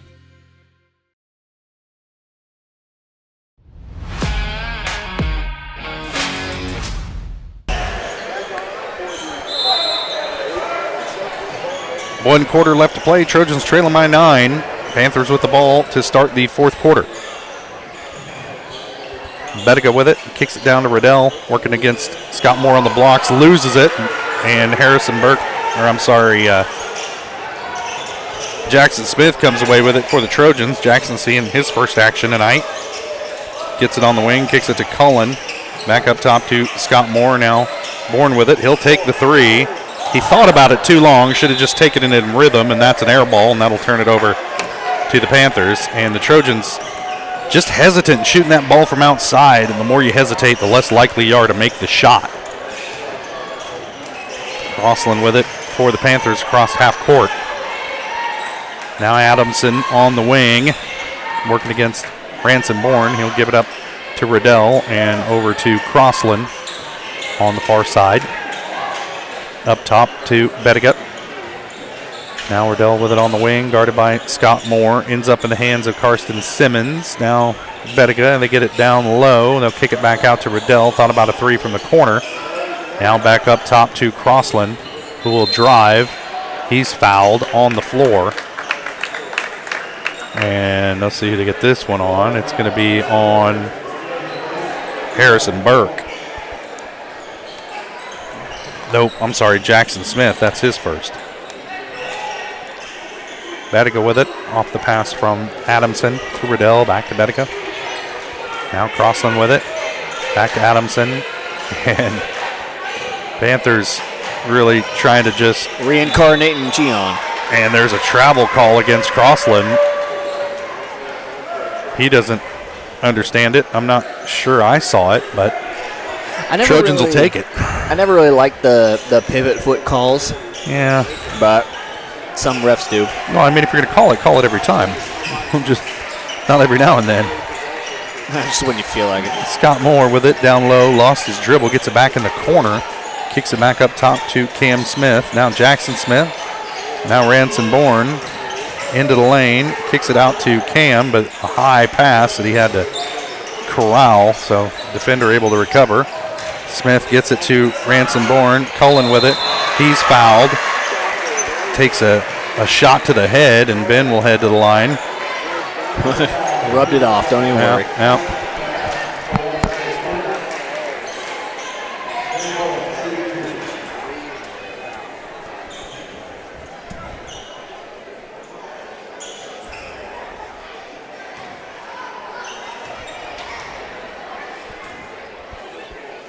This is Ben's first trip to the stripe tonight, and first one's off the mark. Could have been because he was seeing double there. I'm not for sure. Those are always dangerous aim fouls. For the one in the middle. Those ones underneath where you fake going up and everyone launches trying to block it. And they just come down on you. Crashing down. Yeah, they scary for both players. Elbow in the head there. Off the glass and good. The flying elbow. That's the second time this season Ben Cullen has banked a free throw in like that. Got to respect it. Nobody shoots like Rick Barry anymore.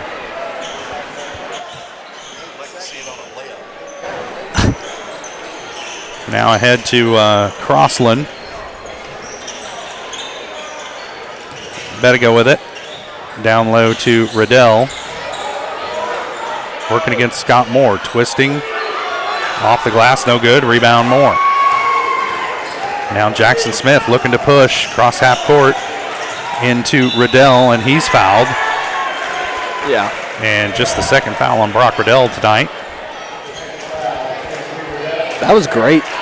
I love seeing Smith get in the game. He brings a lot of energy to the team. And he's being aggressive. He went right into Riddell and drew a foul. Now he's going to the free throw line, and that's what the Trojans need to do all night long. I say he's creating positive plays for the team, but that's all you can ask for. You got to make your free throws. He misses the first one. Yeah, well, free throws come with time. Just a freshman. This kid's got plenty of time. The cup's half full, Daryl. The cup's half full. Always is, man. My cup's second just full. Shot is good.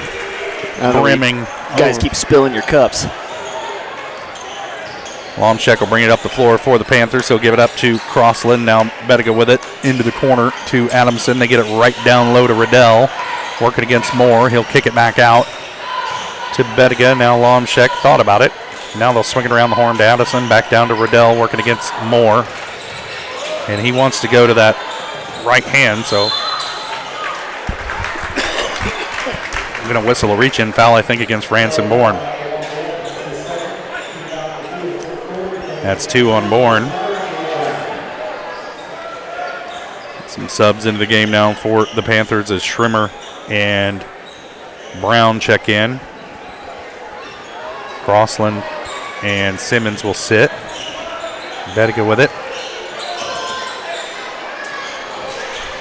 Lomchek back to Bedica. Back to Lomchek on the wing. Now over to Brown. Bedica. Adamson tracks it down. Now to Lomchek. They get it down low. And stepped on the out-of-bounds line, or the baseline, did Schrimmer. And that'll give it back to the Trojans. I have that as a 10th turnover tonight against Colgan, but, leading by... I don't know if you saw, but the principal, Tim David, he called that. He called that a mile away, standing on the door. He was pointing at that line the whole time. Trojans turn it over. And then a foul. Can't have those turnovers if you're trying to claw your way back into this game like Girard is. They had a golden opportunity where they got a stop, came away with it, and then turn it over, and then commit a foul. Cam Smith picked it up. That's his third. Totally sure. I think Cam Smith just issued a warning as well. For what? Talking? Speaking to the ref, yeah. But the ref was pointing at him and talking in that aggressive tone, so keep a watch on that for the remaining 4 minutes and 40 seconds. Cam's got a pretty level head, though, so I think it'll be fine. He might have been using words that hurt, Daryl. The second shot is good for the pen is mightier than the sword, Josh. Yeah. Sticks and stones, man. Jackson Smith going to carry it, bring it across half court. Gets it to Ransom Bourne. Now round two. Brocob. Cam Smith with it. Out top to Jackson now. Brocob with it on the wing. Down low to Cam. Working against Bettiga. Can't get it to go. Bettiga comes away with the rebound now to Lomchek, and 10-point lead here for the Panthers. They can really just take their time with it. We'll see if they choose to do so. Lomchek with it at the elbow. He'll kick it back out to Wilkes. Now there's a scrum for it and a held ball, and I think it'll stay with Colt. Nope, it'll be Trojan ball. I can't see the possession arrow from here. Yeah, no, it's right down there in front of us. There's no possession arrows on the scoreboard either. No, and it's not the clear kind that you can see from both sides. Right. It's a box. It is a box. What is it? Unidirectional possession arrow. Same one used back in 1952. Right. Or so I heard. Yeah.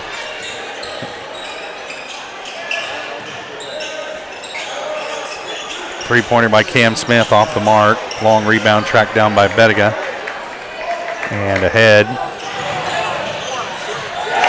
off the glass and good for Will Schrimmer. That was an amazing pass across to Schrimmer. Yeah. And Panthers ready to run, and the Trojans didn't get back defensively.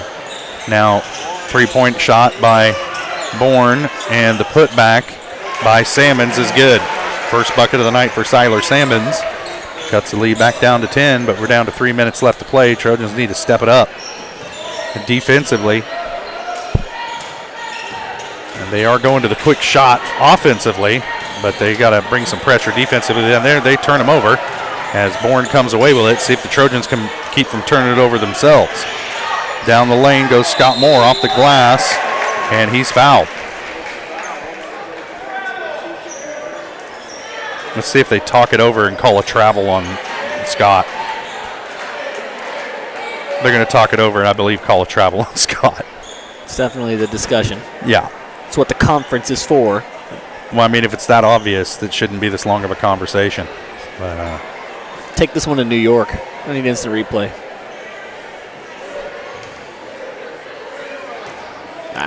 It'll be on Wilkes. Yep. Calls on Blake Wilkes. That's his first. Let's get Scott Moore to the line to shoot pair. Scott's 2 for 2 from the stripe tonight. Make that 2 for 3. Was that the announcer jinx? Is that what that was? Yeah. Now a line change for the Panthers. As Crossland, Riddell, and Lomchek, I believe, check back into the game. Second one off the mark as well, and Bettiga comes down with the rebound for the Panthers. Those were big free throws. Would have drawn the lead to just 8. Would have really helped us out. Not to sound pessimistic, but it's been that kind of season for the Trojans. When they needed to play, they just haven't been able to get it. There's a turnover. Scott Moore comes away with it. That is number 12 of the night on the Panthers, but Trojans just haven't been able to turn them into points. Bourne with the rebound and the putback. An aggressive and athletic play by Ransom Bourne. There's a timeout on the floor, full timeout. Will take it. Trojans trail it by 8. 2:21 left to play. You're watching Trojan basketball on Girard Sports Live. Since 1918, GN Bank has been the heart of our community. Big enough to meet all your banking needs, but small enough to offer that personal touch you deserve. From agricultural loans to home mortgages, GN Bank has the expertise, products, and service to help you thrive. With a pledge to treat others ethically, be adaptable, focus on customers, and invest in the communities they serve, GN Bank is committed to your success. The best place to bank and borrow, GN Bank, where community banking truly comes first. Equal housing lender, member FDIC.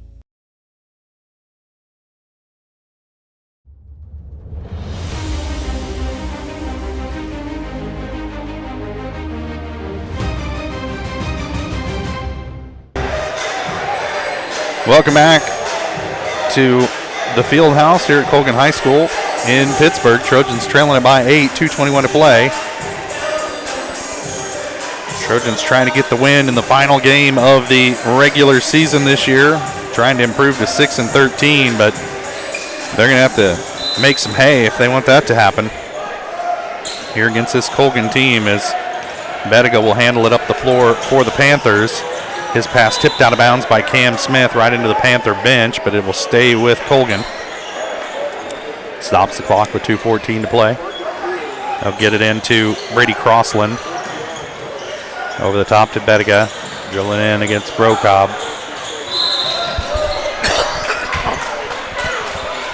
And then stepped on the line, and that will turn it back over to Girard. I have that as the 13th turnover of the night against the Panthers, but it hasn't hurt them.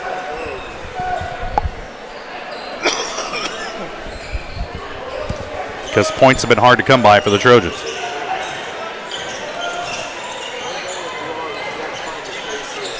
Cullen with it now on the wing. Up top to Cam Smith. He'll pull the trigger on a contested three. In and out. Rebound comes down to Brady Crossland. And he'll handle it up the floor. Or ahead to Adamson. We'll get it across the timeline. Trojans looking to trap. Wide open under the bucket is Bettiga. Can't get the shot to fall, but the loose ball ends up back with him. And then out of bounds. And we'll get some subs in the game for the Panthers as Adamson and Simmons will sit. Lomchek and Gabe Brown back into the game for the Panthers. Lomchek gets the inbound.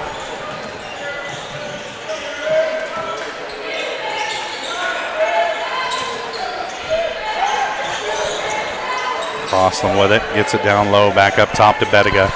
Now Lomchek, and here's the old game of keep away as the Panthers try to drain the clock here late in this one, leading by 8. Okay, you got to predict. Yeah, come on. They're just going to go back and forth. Predict that. You can only double team so many people before you leave too many people open.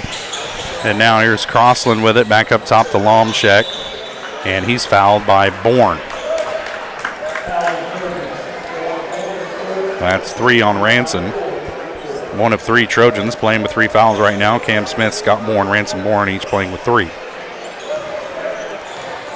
We get the inbound pass into Bettiga.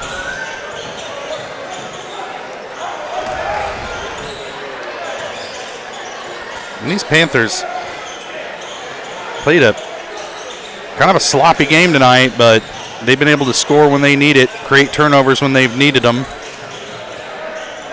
And the Trojans just like all year long have had real problems getting shots to fall. Inside, outside, doesn't matter. And haven't done a great job of taking care of the ball themselves. And the Panthers look like they're going to escape here with the victory as Coach Westcott calls off the Dogs. And the final 10 seconds are going to tick off the clock. And the Panthers are going to get the season sweep against the Trojan boys as they're going to win this one 41-33.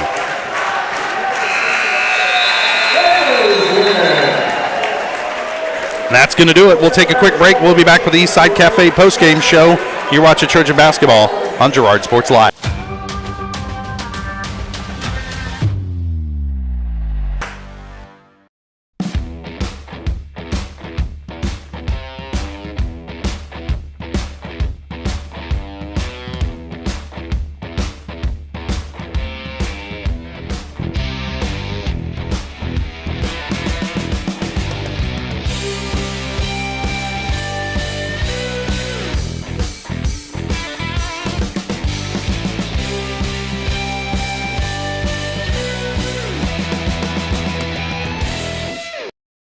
You've enjoyed life. Over the years, your community has become your passion, something you hope future generations get to experience, just as you have. That's why the Girard Area Community Foundation has worked hard to help fulfill charitable goals and inspire generosity, meeting the needs of the communities they serve. Creating a legacy fund with GACF ensures what you leave behind is an effective and lasting improvement in the community you love so dearly. Make plans to visit GirardAreaFoundation.com, preserving traditions for those who follow.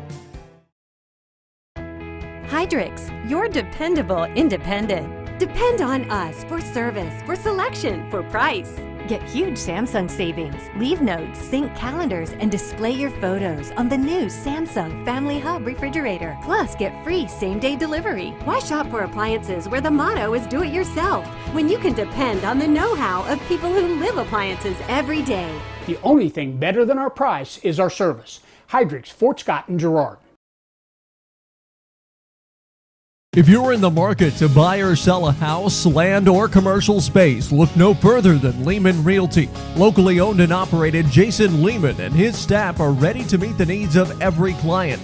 When it comes to your listing, you can trust that Lehman Realty will take the time to get to know you and your property. Lehman Realty is a proud supporter of Girard Trojan Athletics. Learn more at www.lehmanrealty.net. or call Jason at 620-724-8020.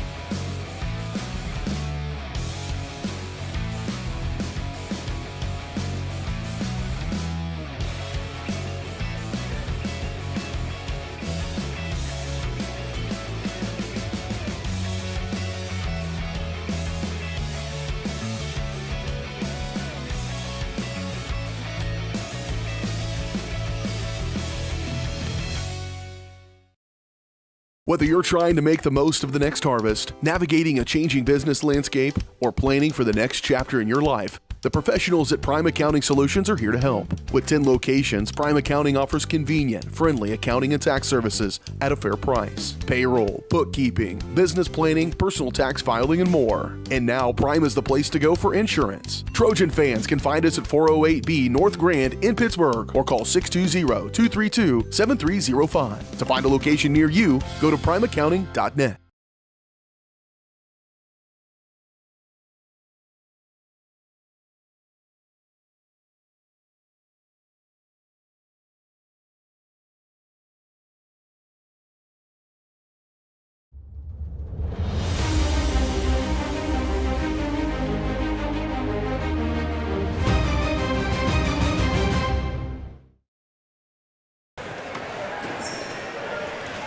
Well, there you see your sub-state bracket on the girls' side. Trojans back in action.